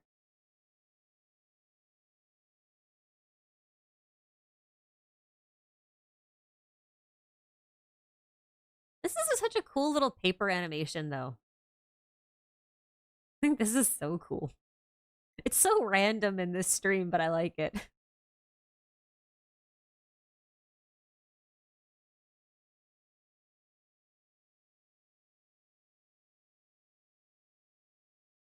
Actually, now that we're here, hold on.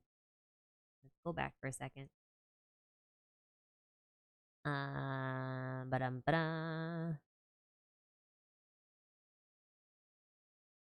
They're only on screen for like a couple of seconds. So we've got a snake, a wolf, a something, whatever the heck this thing on the right is over here, And then, is this a dragon in the upper left-hand corner? Or catfish? Well, maybe. But yeah, hey, look. Potential Orobashi. I don't know.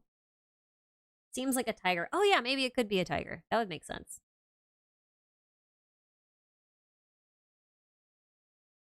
That would make sense. Trying to see if there's a better shot of it. There's not. It's just kind of. Oh wait, there kind of was one. Well, I say kind of very loosely. The worm on a string. Yeah, it does look like a worm on a string. You're right. You're right. You're right. I actually don't know much about the Suwani. Swanee? Swanee? I don't know how to say it properly. I gotta listen to the thing a few times.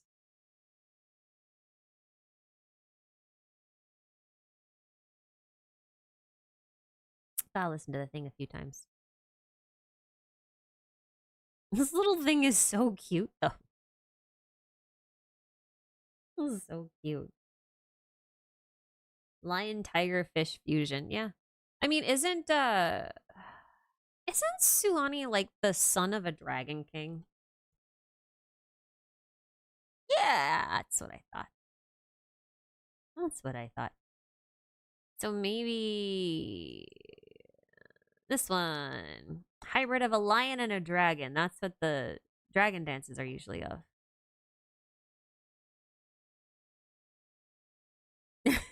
Nibelung? I think in this case, it's not referring to like a Nibelung style thing. I think it's referring to like a not a Jade Emperor style thing, but like probably in this case. I would assume that they're gonna merge some of that kind of stuff.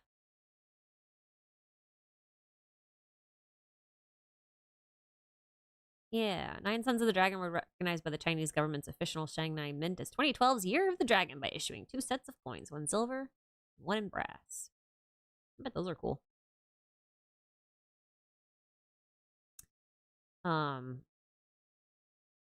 This is actually this is an interesting myth to read about. I don't know that it has a whole lot of reference to Nibelung and the other dragons. To be honest with you, but it's still an interesting myth. Highly recommended. Definitely still worth reading about, but yeah. Zhongli should be able to transform into anything, shouldn't he? I mean, like he's got a Geo whale, he's got a Geo falcon, he's got a Geo dragon exuvia chimera thing.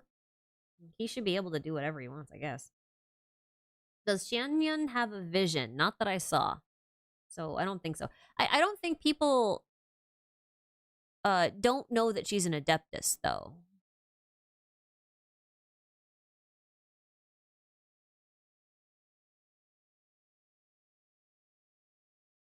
I think people like I don't see one on this art of her, and I didn't see one. Oh yeah, there's a story quest announcement. And I didn't see one on. Oh no, I guess there is one. It's right here. She does have a vision.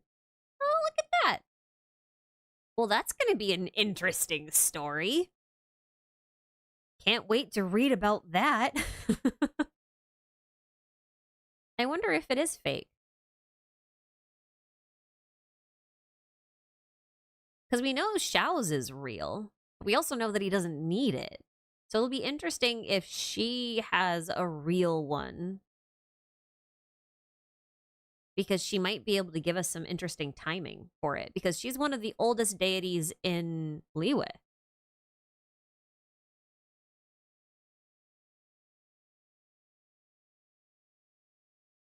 Ganyu does also have a real one, but she's younger than both of them, I think. So, dead friend lore. Well, I mean, she lost Guizhong. Does that not count? Xiao and both half adeptis have visions. Yeah. Well, the half adeptis make sense, right? Like Ganyu and Yanfei make sense to have visions. Xiao makes a little less sense because it's kind of implied that how do I put this? Humans have a higher purpose into that.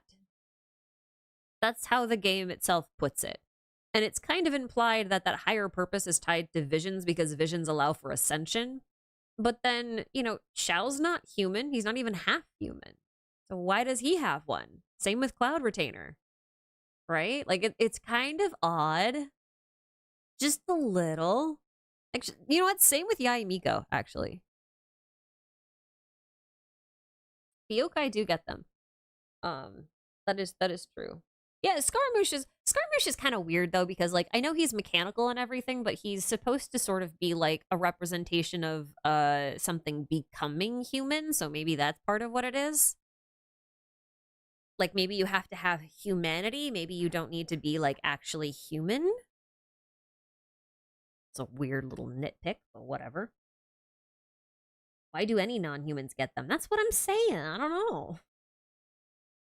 Yae's might be fake. Kirara's is real. Yeah. Miko's is never stated to be fake. They function correctly.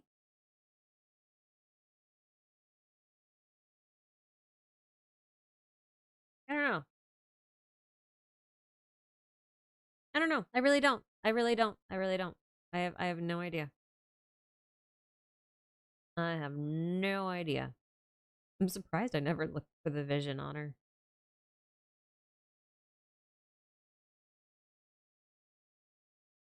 All adepti have visions in beast form. They carry them inside their body. It's their third eye. No, it's said that they have something that functions like a vision, and it is their third eye. Like, it's not actually implied that Xiao's third eye manifested as his vision. As far as we know, he still has his third eye and his vision, because if he lost his vision, he would still have control over his elemental powers, which you can't really say the same thing for a human, right?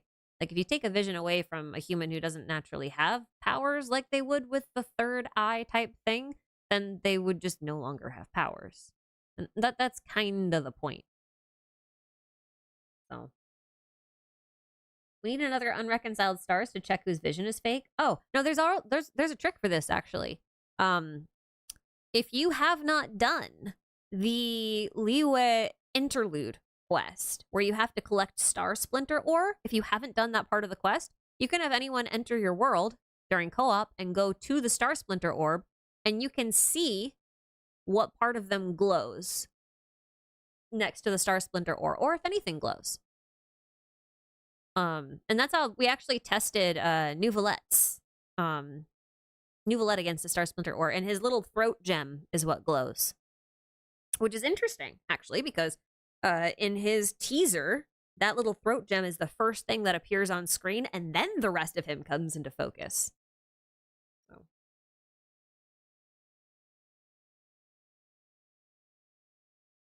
It is very curious to see his throat gem glowing.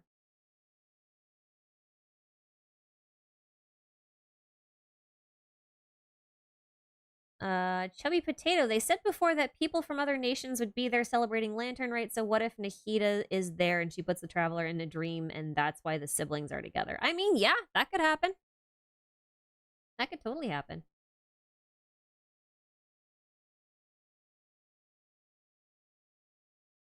Nouvelette is actually a gem with a human body. Actually, there's lore to support that.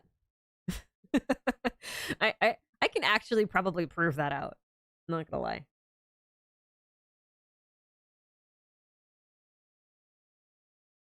Yae seems very adamant about not telling if her vision is real or fake. She has a very, I mean, she's very adamant about not being straightforward on many things, to be fair. Like, I just don't think it's in her nature to be straightforward.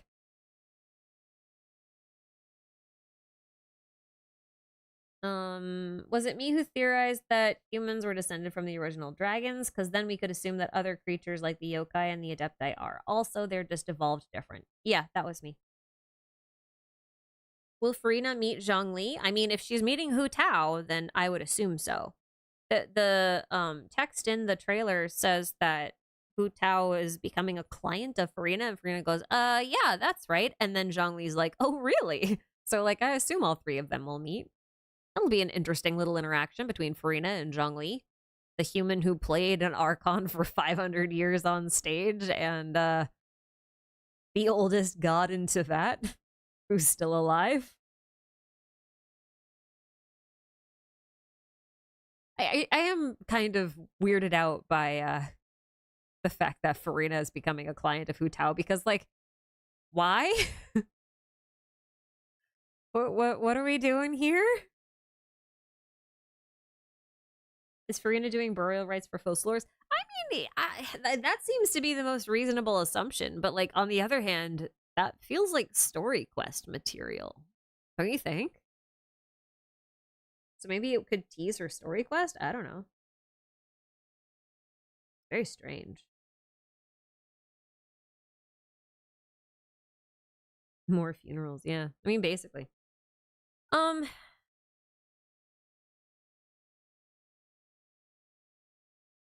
right, so the one thing, I think the last thing I have to add here is about the choice of skins this time around. We talked a little bit about it.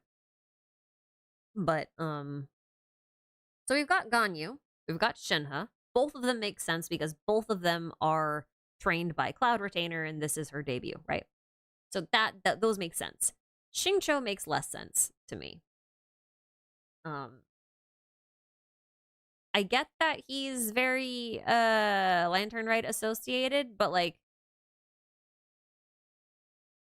there are a lot of options they could have gone with and didn't. So it's curious that they picked Xingqiu, I think. And I think the like they could have picked Chongyun, right? And they could have tied it to Shenhe as like an exorcist thing. Like they could have done that. They could have picked Yanfei and tied it to Ganyu as a half adeptus. But they picked Xingqiu. And I think that's probably relevant for some reason. I think someone mentioned that we could probably see some Guhua lore, which might be why he's getting a skin to put some attention on him. Yeah, Yao Yao too would have been a decent option, yeah.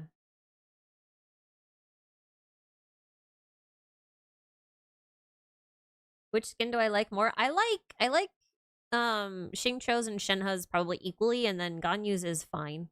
I just think Ganyu's is too similar to her original one. I mean, maybe it's not really. I feel like looking at Ganyu's, I am less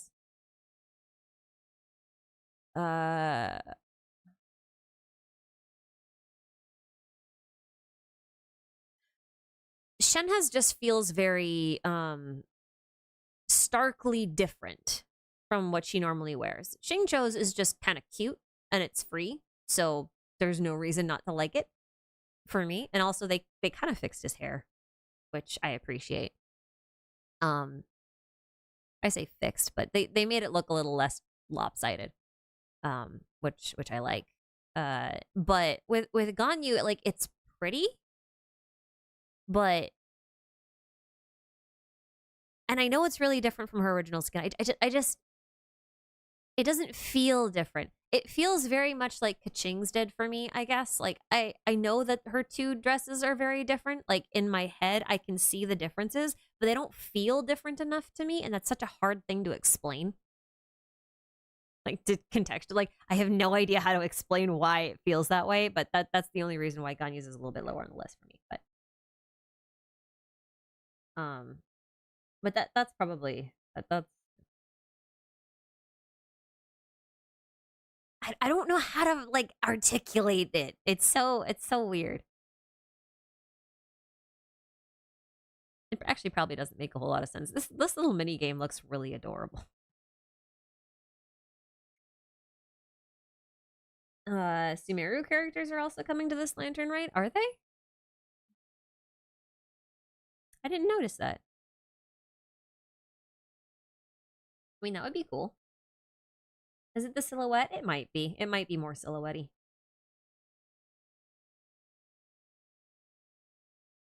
The word I'm looking for is Hayden? No, it's not. I don't hate it. It's a very pretty skin. I just like it slightly less than I like Shenhe's.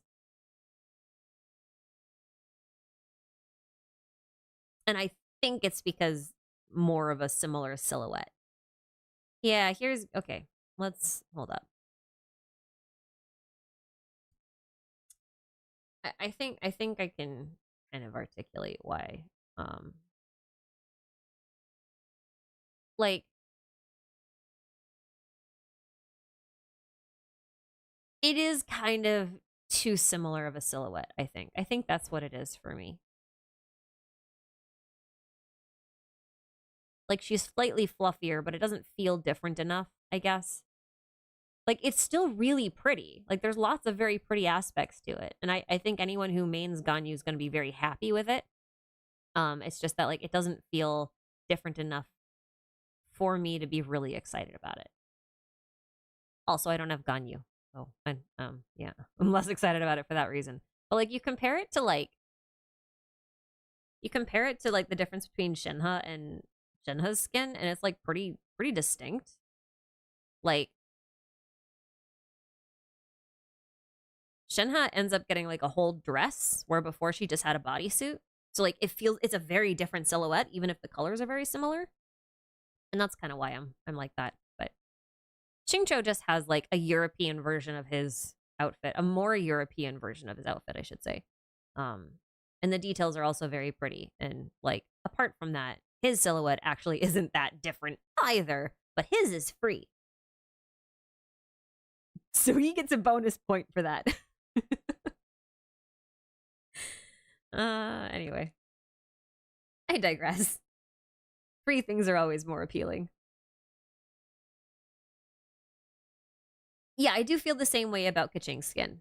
And actually, the only reason why I liked Ningguang's skin more than Keqing's skin, even though it has the same problem with the silhouettes being very similar, is because I liked Ningguang's new hair a lot more than I liked her original hair.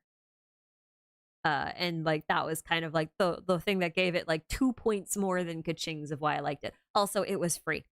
And free things are more appealing and you get a bonus point for being free. But yeah, I have the same problem. I'm not too fond of when skins are like really silhouette similar, unless their designs are very, very, very different. Like for example, Kaeya's skin I quite liked because even though it is kind of similar silhouette wise, like they did change enough about it and they gave him a totally different color palette and a totally different theme that it feels a lot more distinct than it really is, you know? Plus, it was also free.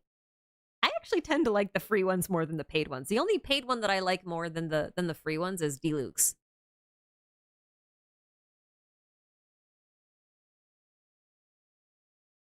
But that's also the only 5-star skin in the game. All the other skins are 4 stars, which is weird. I mean, they're rarity, not like for what type of character they are. Like I know like Jean and Ganyu and Keqing are 5 stars. I'm saying that their skins are 4 stars, just to be clear. Boreas, thank you for the super. Isn't Pantalone mentioned at the Rusty Rudder bar as having failed cargo shipments between Fontaine and Chenyu Vale? I think so. There's been a few Pantsman mentioned in Fontaine, which is part of why I think he might be from Chenyu Vale. Also because he also looks quite a bit like Baizhu, and I'm not letting that go. I don't think he is Baizhu, but like, if they had a shared heritage, it would kind of explain some similarities. But yeah, he's mentioned in the Fortress of Meripede. He created the credit coupon system. He does deal. He feels like a moneylender. He feels like a loan shark, like a mob-based loan shark. That's kind of what he feels like to me, and that kind of puts him in a perfect situation bordering Liyue and Fontaine, because Fontaine has a lot to do with like mafia style stuff. Like Spina de Ursula is kind of like an ethical mafia in a lot of ways. Like, not really a crime family, but like a public safety family. But like even before then, you kind of had like Eduardo Baker, who ruled Flusandra before the Spina di Ursula was a thing, and he was kind of very very mafia-esque, and the whole region was really like full of gangs and everything else. So and then obviously Liyue is the region of money. So putting the banker on the border of mafia references and money kind of puts him in a fun spot. But public safety.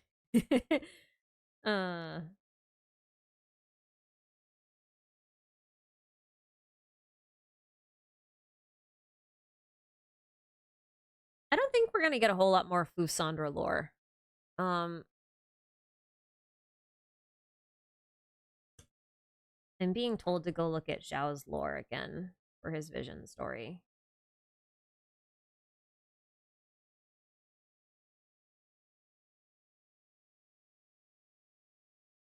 Oh, for frick's sake, fandom, stop it! Oh my god. I don't think this is still the case. I don't, because that would imply that every adepti has a vision,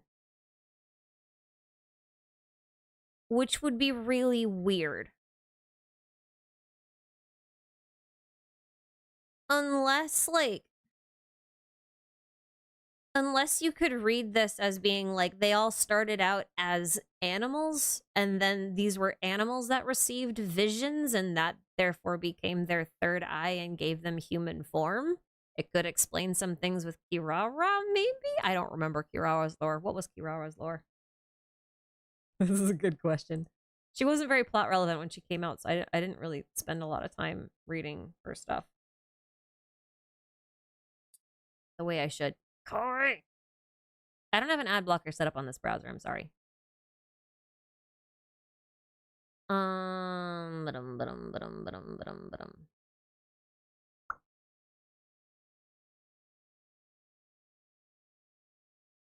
I mean, that would be kind of wild if every adepti had a vision. Because that would imply that visions have been around for about 5,000 years.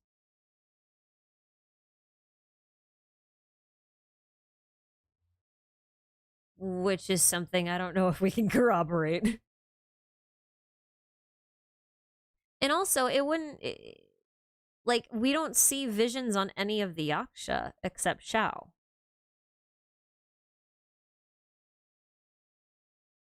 I'm pretty sure.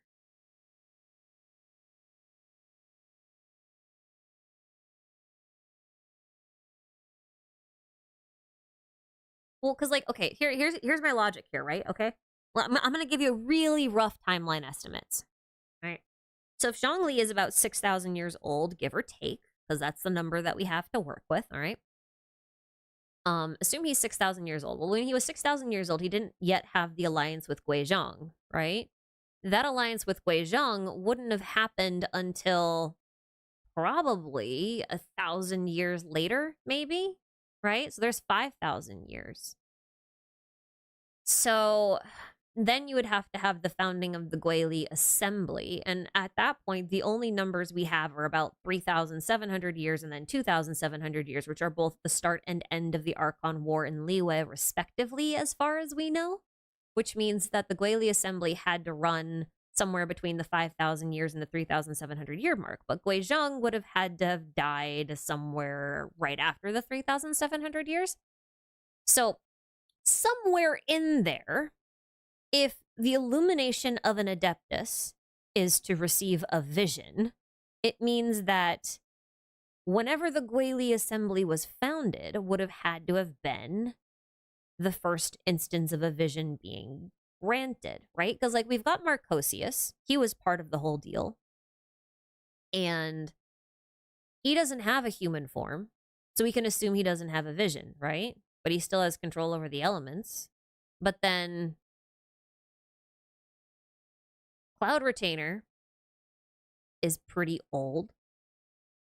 She's, like, considered to be, well, this isn't actually, like, confirmed anywhere, but just based on her relationship with both Zhongli and Guizhong, she should be sort of like a third in command, or at least third eldest.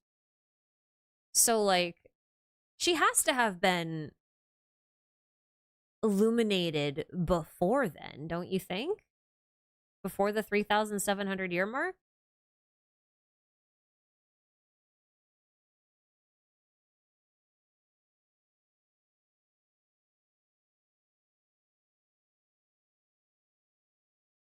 Does this feel like a translation error for the Xiao thing?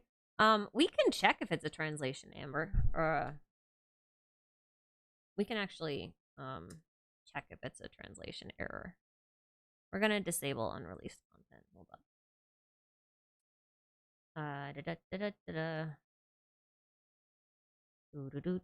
Where's Xiao? There he is. Gonna translate you to Chinese.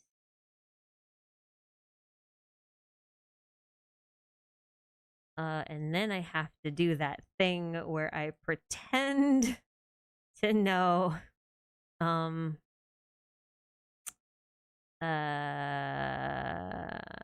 Is his story the last one? It's the last one. Yeah, okay, so it should be this first line. I don't know anything.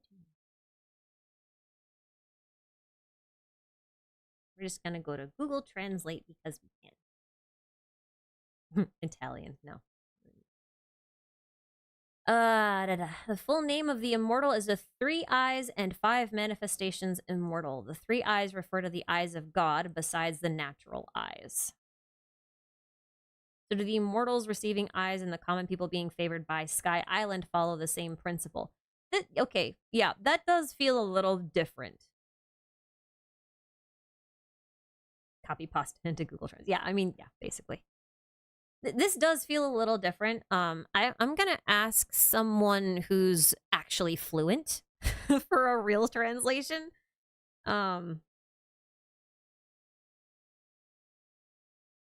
of God is visions. Yeah. But it says, yeah, I don't know. This feels a little different. It feels like the nuances are a little different, but the meaning could be the same. Meaning could absolutely be the same, but it would make visions way older than previously expected.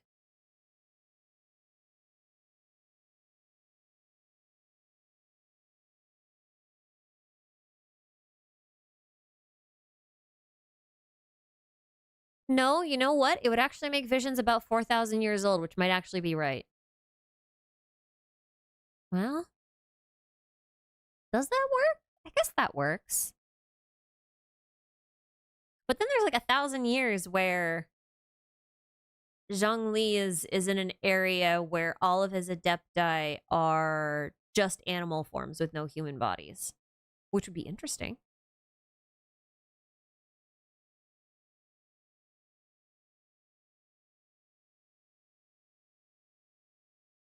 Deep L is better at translation. Yeah, it's okay because I'm not actually taking this as like for its real meaning. I'm gonna ask a human.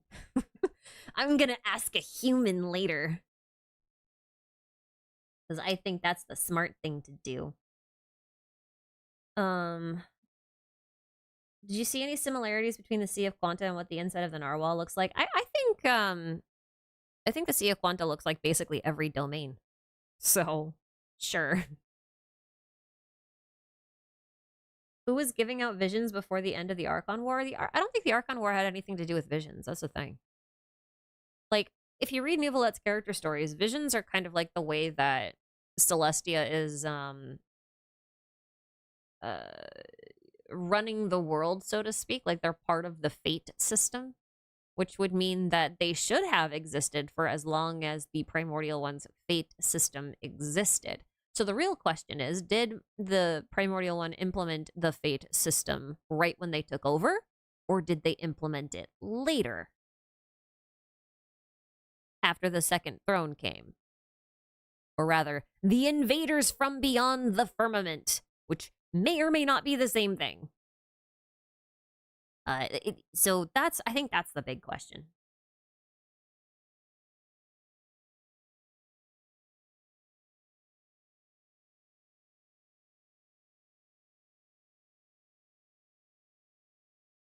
Visions could have existed when Celestia seized the authority from the sovereigns? Yes, the question is, did they? Maybe if we're really lucky, Cloud Retainer's vision story will tell us that. Because that'd be kind of cool. Do you think we'll see Nouvelette interact with any other sovereigns? I kind of hope so. I hope he at least gets to talk to Dvalin and Apep. Like, Ajdaha's kind of out of commission. Like, he's sort of insane and sleeping. But Apep is around. Dvalin's around. Both of them are fine. That'd be cool.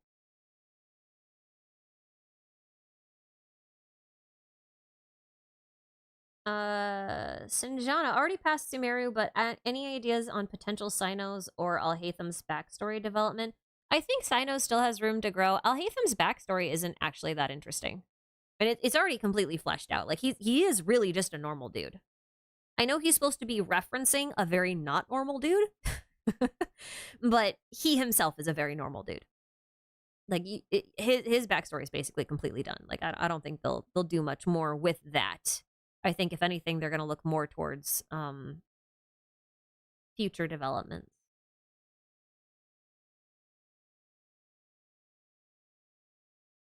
Dvalin is a sovereign.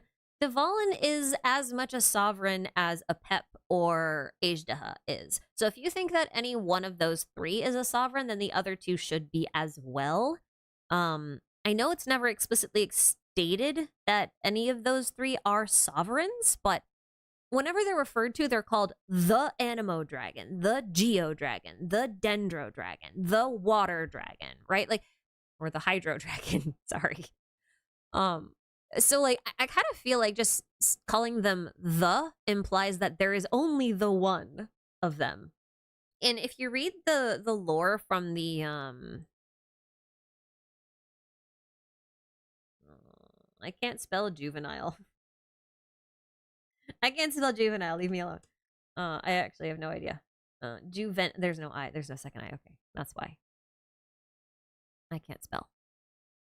I am partly dyslexic. It's not completely my fault, but it is still my fault. There's some lore here that kind of suggests that being a sovereign is something that you can grow into. So, like, all dragons start as bishops, and then there's a crystalline substance inside of them that kind of coalesces and eventually replaces their heart. And as soon as they do, they become a real dragon. So at that point, I think it's possible that they could become a real dragon and then from there ascend to becoming the king of the dragons. We kind of see something similar to that in Fontaine with Scylla or Scylla. I don't know which one it's supposed to be. A lot of people have assumed that Nouvelette and Scylla are the same. Scylla? Scylla? I don't know. One of them. Greek's not my thing. A lot of them have been saying that, like, they're the same person because Scylla is also a dragon, and he's been called both the Prince of Dragons and the King of Dragons, which should be what Nouvelette is. But it's actually not clear because he could have just been a bishop that became a true dragon and then just became the King of the Dragons because he was the only one who was available, so he just kind of leads them. But it doesn't necessarily make him the Hydro Sovereign, if you know what I mean. So it's a bit of a mess. I would like some additional lore on there. That would be great.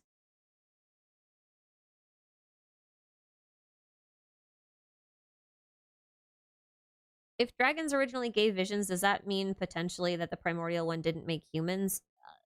Okay, so there's nuance to that statement, all right? It's not so much that dragons originally gave visions. I think that's a little bit of a misnomer, a little bit of a misinterpretation that I probably contributed to.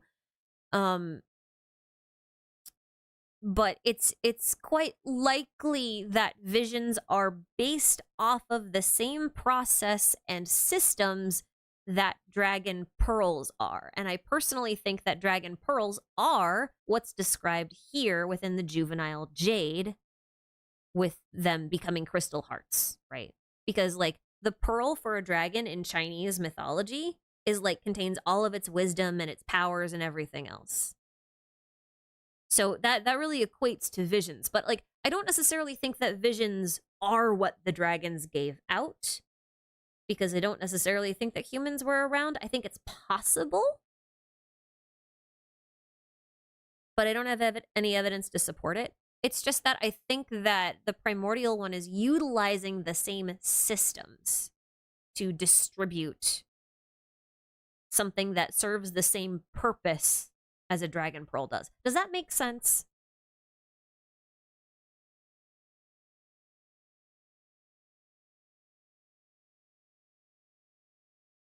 Would I like to see Mountain Shaper playable as a playable human? Yeah, of course. I'd love to see all of the Adeptus around. I think that'd be great. What's my favorite food? I don't have one. Orobashi is not a sovereign, right? Correct. As far as we know, he's not even a dragon. He's described as a god from the human realm, and he's always called a god and never a sovereign or a bishop. But there are some compatibilities within his body and bishop, so it's possible that he's some sort of intermediary between a dragon and a god, but he does seem to be a completely different life form from the rest of the dragons, so. Hamid, you're the only one aside from me who entertained the idea of the two travelers being the same person. What do you think of that now? I'm of two minds. One of which I'm not going to bother explaining because I need to explain all of the Narcissus and Kreutz questline to you in order to do it, which I don't want to do, so you're just going to have to wait for that video to kind of see why I'm on a slightly separate path. But as far as them being one person, I do think of them as like two halves of one whole, two sides of a coin in a lot of ways, acting independently, but also kind of having the same root or core or heart, so to speak. And I do think it's plausible that the two of them will fuse together at the end of the story. So there's nothing quite there's nothing to refute it yet. As long as there's nothing to refute it, the theory holds. Vlorg, do you think Genshin is a different timeline of Honkai Impact 3rd where Stigma goes through? Possible. Possible. It's very possible. However, it is equally possible that Genshin is a combination of Stigma, Arc, and whatever the heck is going on with Sa and Vita in the latest chapters. Which I'm not going to spoil because I feel like if you're really interested in that kind of potential primordial Genshin lore, those are chapters of Honkai Impact that you should watch for yourself. They're kind of self-contained-ish. I mean, you don't really need to know too much about Honkai Impact in order to kind of understand them. If you look at them through a Genshin lens, they're like really sussy. Like really sussy. Definitely worth looking at. I think there's a lot there. I think it's equally likely that this is a Saw type experience with Genshin, where there's no actual connection to Honkai Impact 3rd. But it's just showing that the universe at large is more repeats itself with different faces and characters and stuff. But I think it's like chapter 41 and 42, or chapters 40 through 42 or something like that. Those are the ones that I would go and check out. If you don't play Honkai Impact, I would see if you can find a whatchamacallums. I would see if you could find a playthrough of him. Yeah.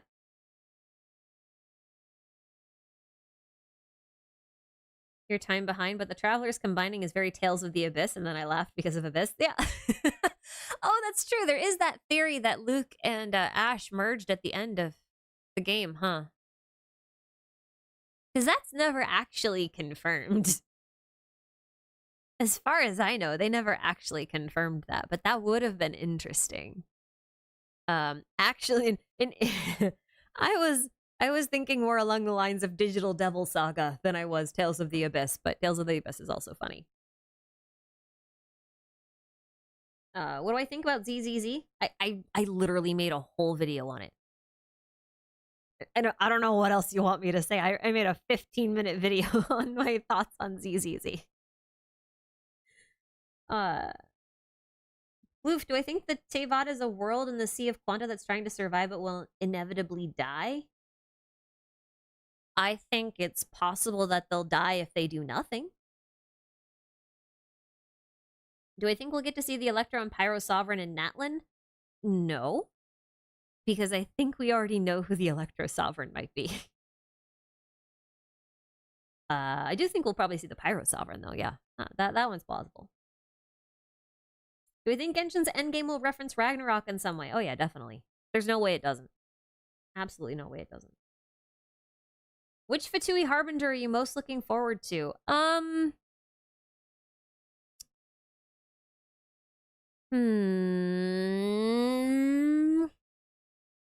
think lore-wise, right now, Arlecchino and Syndrome. Nay. If only because I want to test some theories about them to see how realistic they are. But I think as far as like actually waiting on ones that we haven't even seen before, I think probably Columbina is the one I'm most excited to learn more about.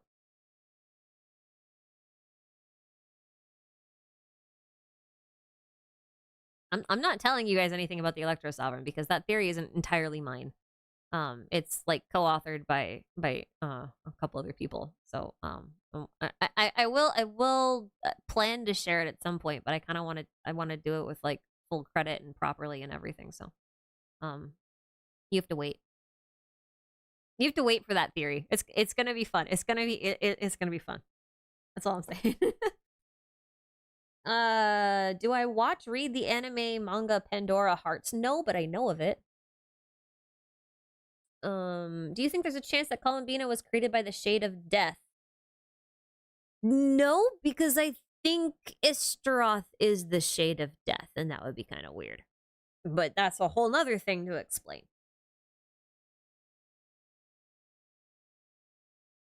So I'm not saying anything.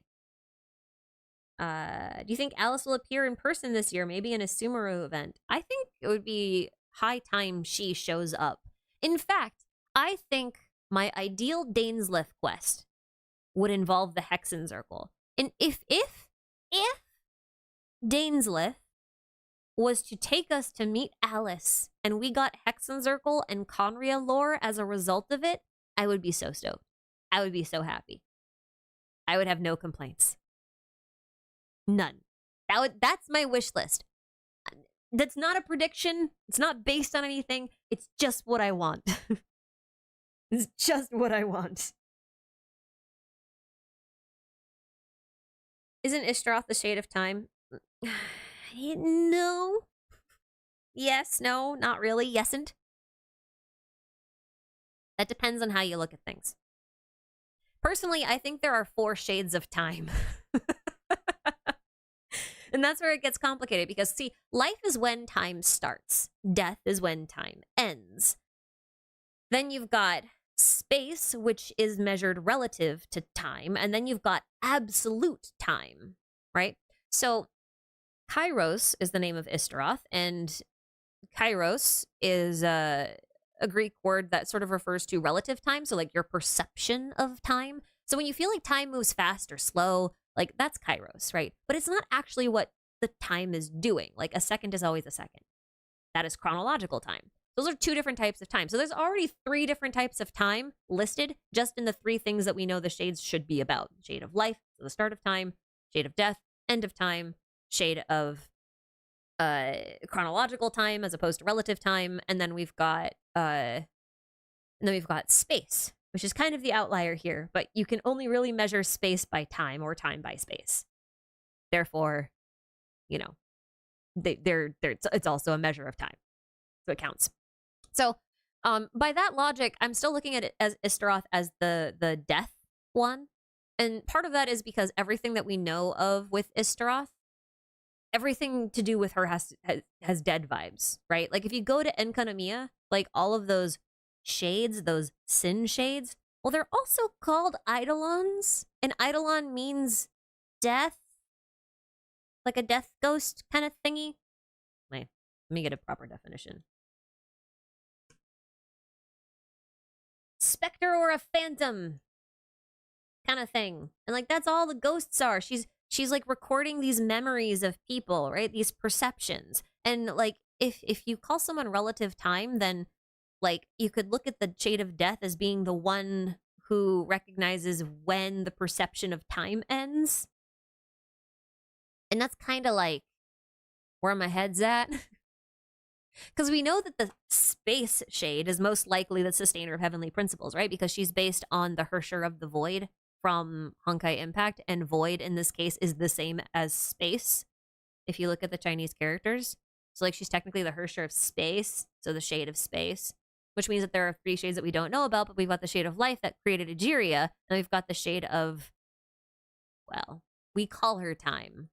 I don't think she's time, because I don't think it's actually stated anywhere that she's explicitly time, just that she's likened to a lot of time. She's likened to moments, every moment, all of the moments. But that's kind of a similar thing to cumulative time, but also your perception of time, especially if you're record keeping. So, yeah. Thoughts on that? The ghost is just a memory of someone? I mean, like, yeah, basically. But, I mean, that's how I think about it. There's no way to prove it, though. Like, I can't, like, point to any one thing and be like, yeah, so, like, this proves 100% that so-and-so is so-and-so. Like, I can't do that. There's nothing I can point to. Does that make Istaroth a Seelie? I mean, it would make her, like, if Seelies are angels, then Istaroth would be an archangel. I think that's the way to think about it. Like, in a hierarchy. Can I tell if the Electro Sovereign is a playable character, at least? I ain't saying nothing. I'm not saying anything. Not mine. Not totally mine.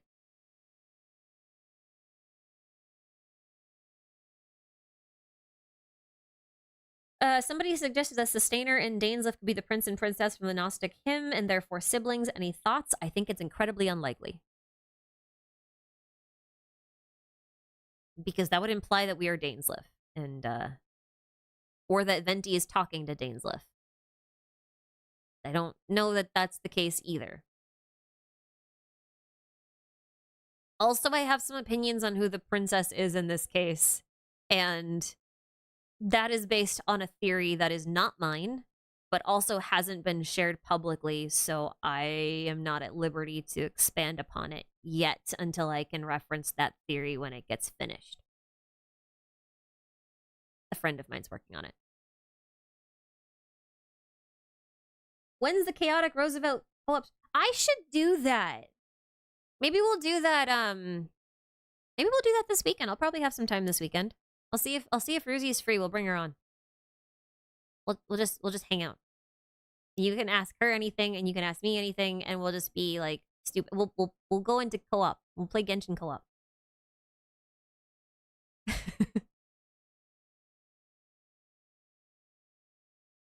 Are the 3 moon princesses the 3 shades still? I don't know. I mean, like, that was always a theory. It's still a theory. There's no way to prove it. So.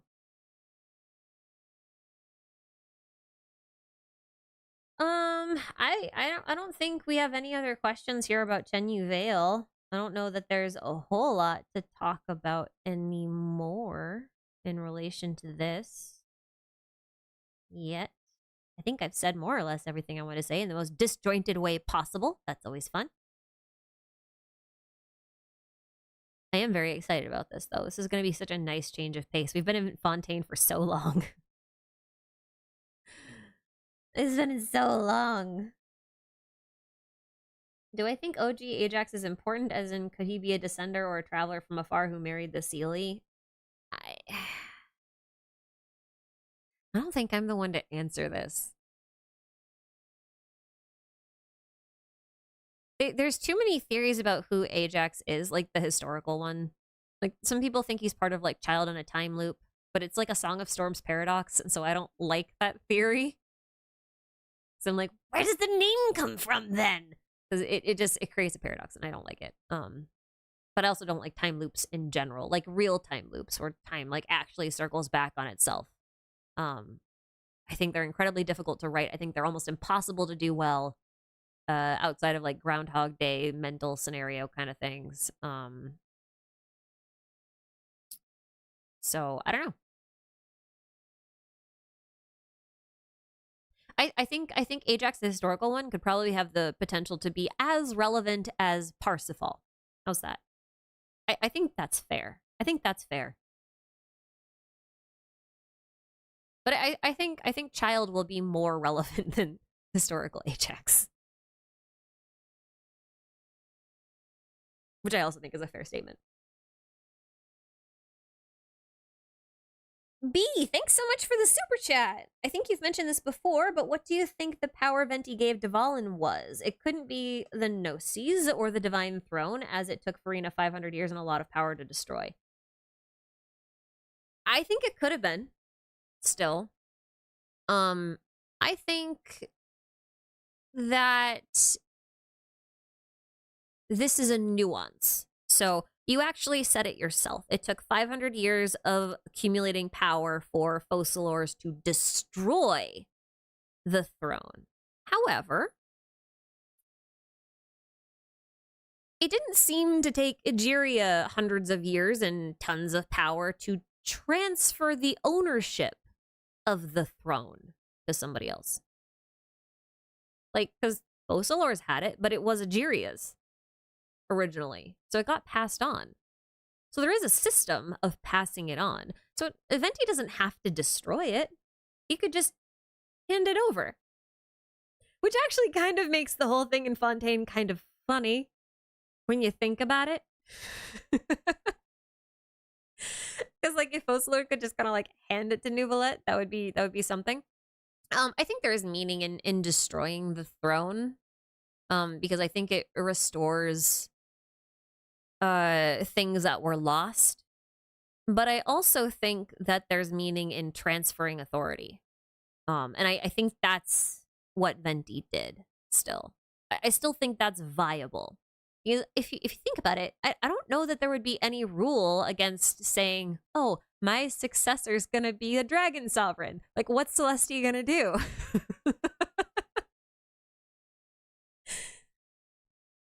I mean, they can't really do anything right now, can they?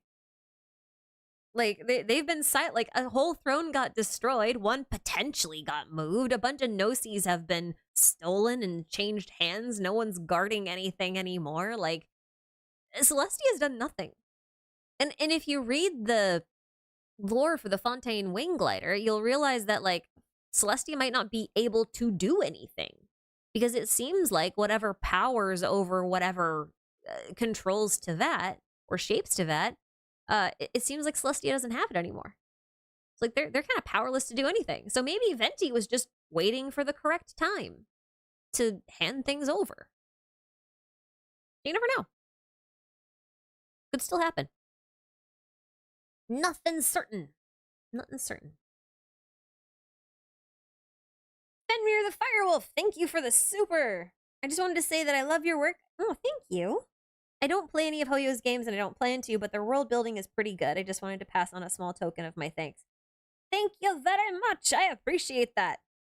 That is one thing I completely agree with. I think as far as world building goes, I think the games they make are very top tier.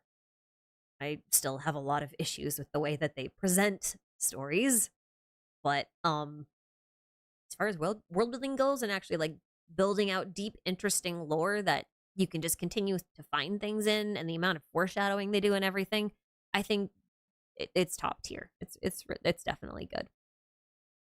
That much I agree with. Lots and lots and lots and lots. Do I think the Shades are the second Descenders? No. I don't.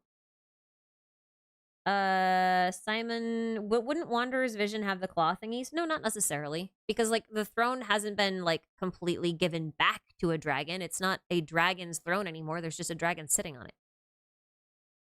This is another nuance thing, right?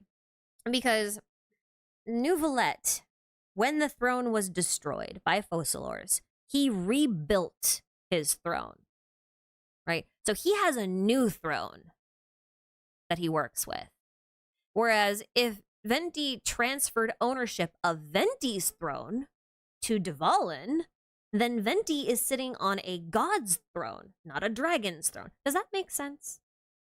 So any vision that would have been granted after that fact would still have Venti-isms ventiisms, in my opinion. I know that's all nuanced and kind of like nitpicky and whatnot, but like, Hoyo likes to do those sorts of things. So I think even if it is like a 50-50 chance, I still think it's probable and possible. So I'm marking it. Ren R, what do you think of the idea that Dainsleif is working with Nicole, similar to your theory about D-Luke? I think it's possible that Dainsleif has contact with the Hexen Circle. If you haven't watched that video, there's a part in there where I'm likening the Universitas Magistrorum to like a Conrian university, like the equivalent of the Sumeru Academia, but in Conria. And that Nicole was a scholar there who was put in charge of a project to basically summon descenders from across the sky. And since Dainsleif was a royal guard, he would have been part of some of these projects, or maybe even just that project. Because if you summon things from beyond the sky, then you might be in charge of, you know, protecting the things that you summon. So I think, like, at the very least, it's very reasonable to assume that he has knowledge of her, if she is indeed a scholar from Conria, like I think she is. But again, that's a theory. Because I think there's a lot to be said for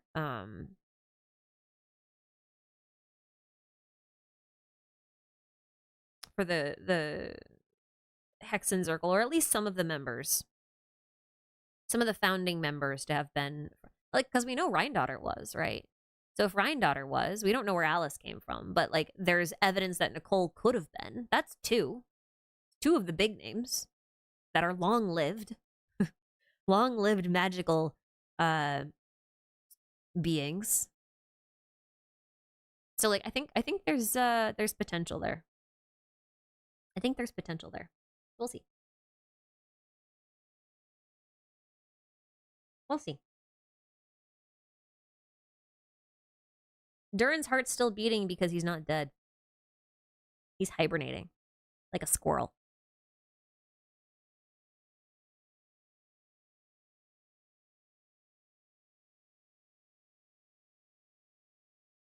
Did the primordial sea exist before the primordial one? I thought it was created by the Shade of Life or something, but I learned that the original Hydro Sovereign was the heart of it before Egeria. Yeah, the primordial sea is like, if the world is an egg, which it has been likened to many times, then the amniotic fluid is the egg white. And the earth is the yolk. It's kind of creepy. Yeah, that's true. But yeah, I don't know that I have anything else to share, really. I think I said everything I wanted to say about Chenyu Vale. Not that I have a whole lot to share behind the Orobashi stuff, some stuff on Ping. A recommendation to go read the lore for the Echoes of an Offering. I think that's a great thing. I've got Yaksha stuff on my wish list because Monogius is there, and I'm really excited about it. If they keep teasing him and eventually don't make him or at least one other Yaksha playable, I'm going to be devastated. Oh, right, you're right. There is that line about Sin. The trailer has an odd line about Sin, which is also saying that they keep the sin to themselves. Oh dear, the thing jumped. Where'd it go? No! Oh, there it is. And not pass it on to your child. Do you think we could get another unexpected lore dump like last year? Okay, in summary, let me just summarize what I'm thinking. I think this will answer your question. I think Chenyu Vale is going to be the region of another god, like a Guizhong, like a Havria, like a Zhongli, who ruled the Chenyu Vale area, right? And I think we're going to be learning a lot more about the adepti that lived there and about the Yaksha. That's a wish list item because Monogius. And also, Xiao is nowhere to be found. And that's suspicious. And let's see, what else?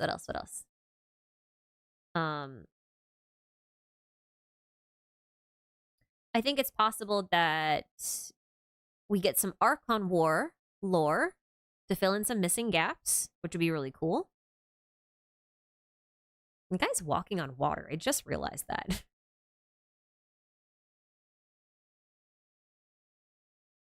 What else? I think that's kind of it. I think that's kind of what we're gonna get as far as lore dumping this year. I think it's gonna be a very Guizhong style lore dump where we get to fill in the blanks of some of Liyue's history. In addition, I'm not really sure what the Fontaine characters are gonna bring here. I'm wondering if they're mostly here for Cloud Retainer, to kind of like push her whole mechanical engineering interests more than anything else. But then again, Charlotte being here just makes sense because reporter, of course she should be here. Rihanna, thanks for going insane over Genshin lore so I don't have to. There's too much shit going on at all times for me to remember it all. Yeah, I know. Me too. Me too, and I'm actually trying. I think that's more or less everything, I think. Oh, Orobashi stuff, definitely looking forward to. Lots of suspicious connections between Chenyu Vale and Enkanomiya, especially in regards to that giant jade communicator. I am thinking that the scene with Ether crying and the twin showing up, I think it's a hallucination or a dream being given potentially in the new region. There's no reason why we can't go there as part of Lantern Rite and do like a quest and get a cutscene where maybe we have some interactions with our twin in a dream that's like a communication kind of thing. We're sort of reminded of our goal. Lantern Rite is all about remembering people, remembering the dead, remembering our ancestors, remembering the people we love. So I think that's pretty on theme. I think this will probably be part of our closing cutscene as the traveler remembers their sibling. So there's that. I think this line is probably spoken by whatever god is in this region, which I will assume we'll get like a PV for or something, like the Guizhong style thing. I think that's what this will be about.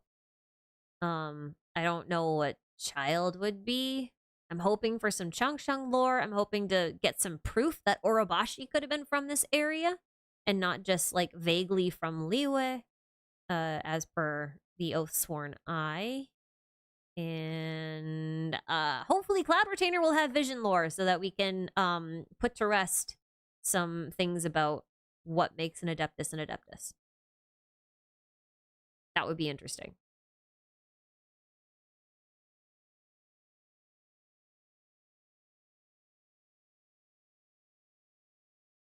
Yeah. Could Child be a citizen of Chenyu Vale? No, he's from Snezhnaya. He's native to Snezhnaya. His whole family's from there. I don't think he's native to Chenyu Vale. I think the Pants Man could be from Chenyu Vale. That'd be really cool if we can see him kind of putting his dirty little paws all over the goings-on there, maybe controlling the tea trade or something. That would be very fitting. I think that would work. I think that'd be fun. You know, next year I bet we get Blackcliff Forge as an expansion for Lantern, right? It's been ages and we still haven't had anything on Blackcliff Forge. I think that would be a great thing to add. World Quest for Chenyu Vale. I think it's all Archon War lore, I think, personally.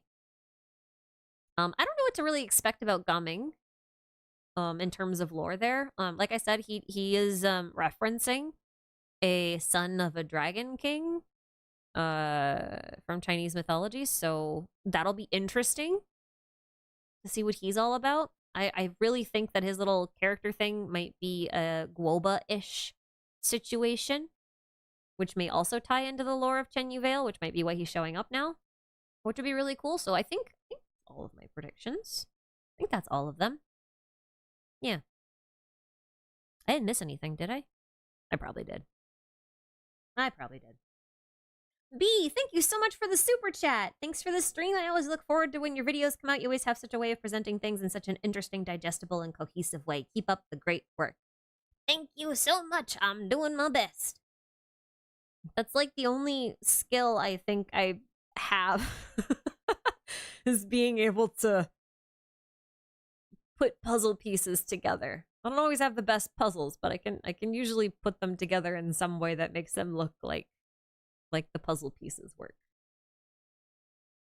That's my one skill. One skill.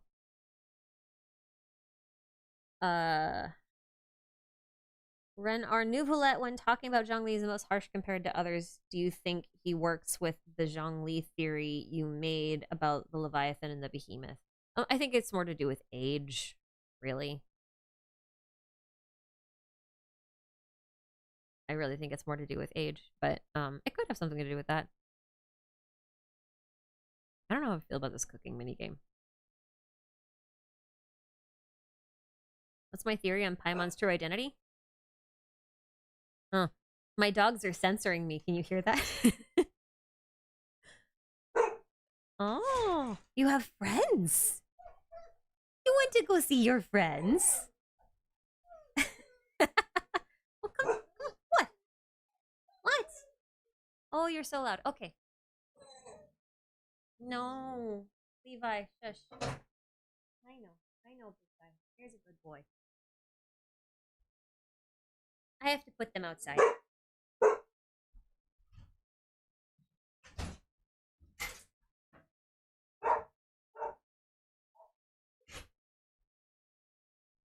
They're so much fun. I love them.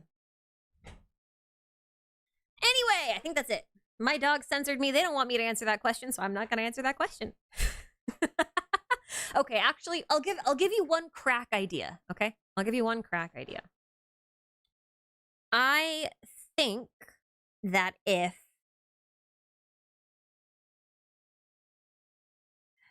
how do I put this? I think it's very likely that Paimon is related to the moons in some way, whether she's a Seelie or a moon sister or whatever. Or even the primordial one themselves completely devolved, or maybe the third descender that got cut up into pieces, and like we've actually been watching the Fatui collect her former body parts, which is creepy. Like all of those things are valid. Recently I've actually been wondering if she might be the manifestation of the void that lurks outside of Tevat, and she's one piece of sentience that kind of crept through. I've been wondering that, but it would be kind of weird thematically. It's just that stylistically on her outfit and everything, she kind of feels a little void-like, very space-y.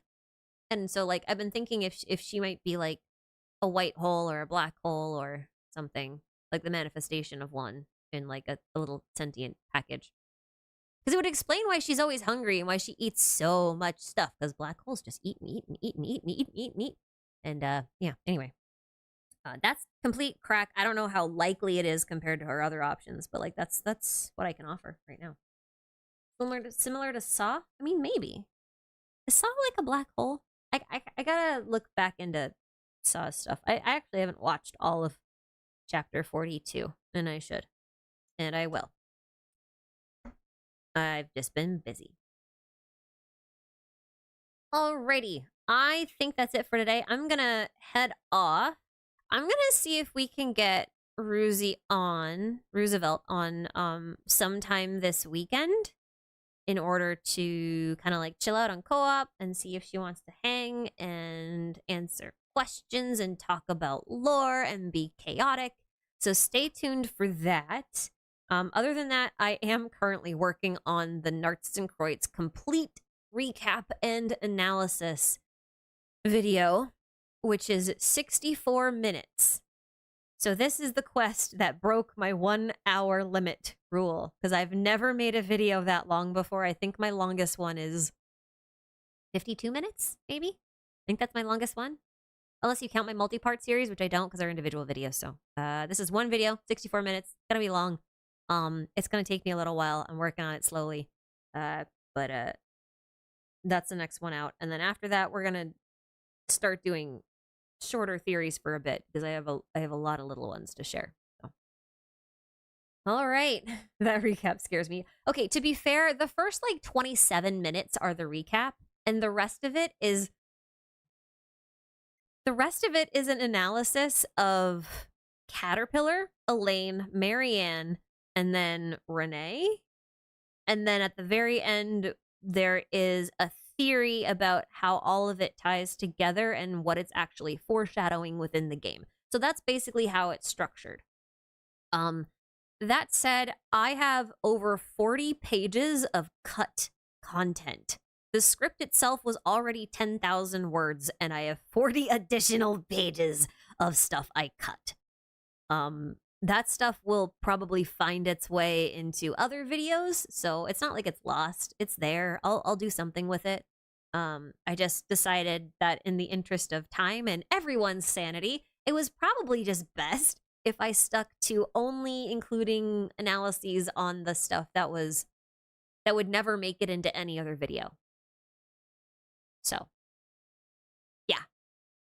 If you're looking for like an analysis on the Fortuna or like Romurian history or more about like what the world formula actually was or does, I'm gonna link out to some stuff that you can read and watch. But I won't actually be covering it. So, just as a heads up. You'll get the cut content, just probably split out into different, videos.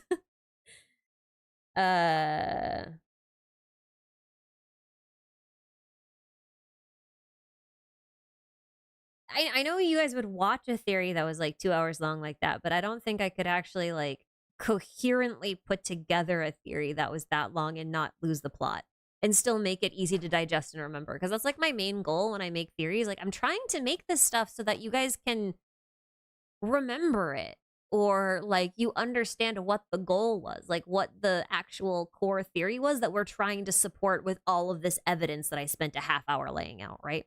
Like that's the goal. I don't really want to devolve into just giving you every possible connection to every single thing ever on topic A, right? Like, I feel like that's not as useful, even though it's interesting. Like, I know I recommended that Kaeya's Angels video, and that's kind of what that Kaeya's Angels video is, but it's like on a really, really, really small specific topic, and it's only 15 minutes to read through it all. And you can kind of make your own theory as you go through it, which I think is kind of cool with the way it's laid out.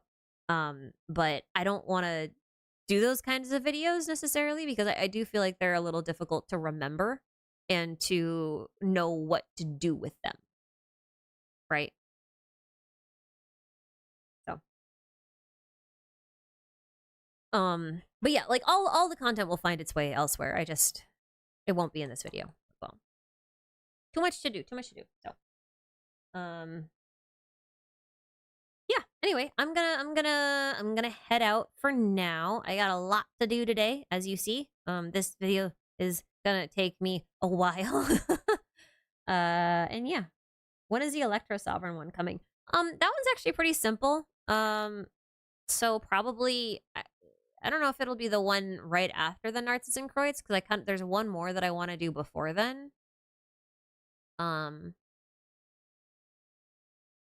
But I would say probably in the next like 2 or 3 vids.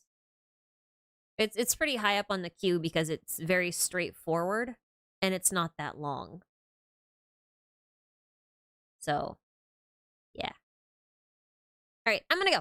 Thank you guys so much for chilling out with me. I hope this was fun or helpful or any sort of mix, entertaining. Could just be entertaining. That's always good. And we'll have like we'll resume a normal stream at some point. Like I said, I'm gonna try and get Ruzy to come on and we'll chill. But all right, guys, take care of yourselves. I hope you're excited for Chenyu Vale. I am, and I'll see you later.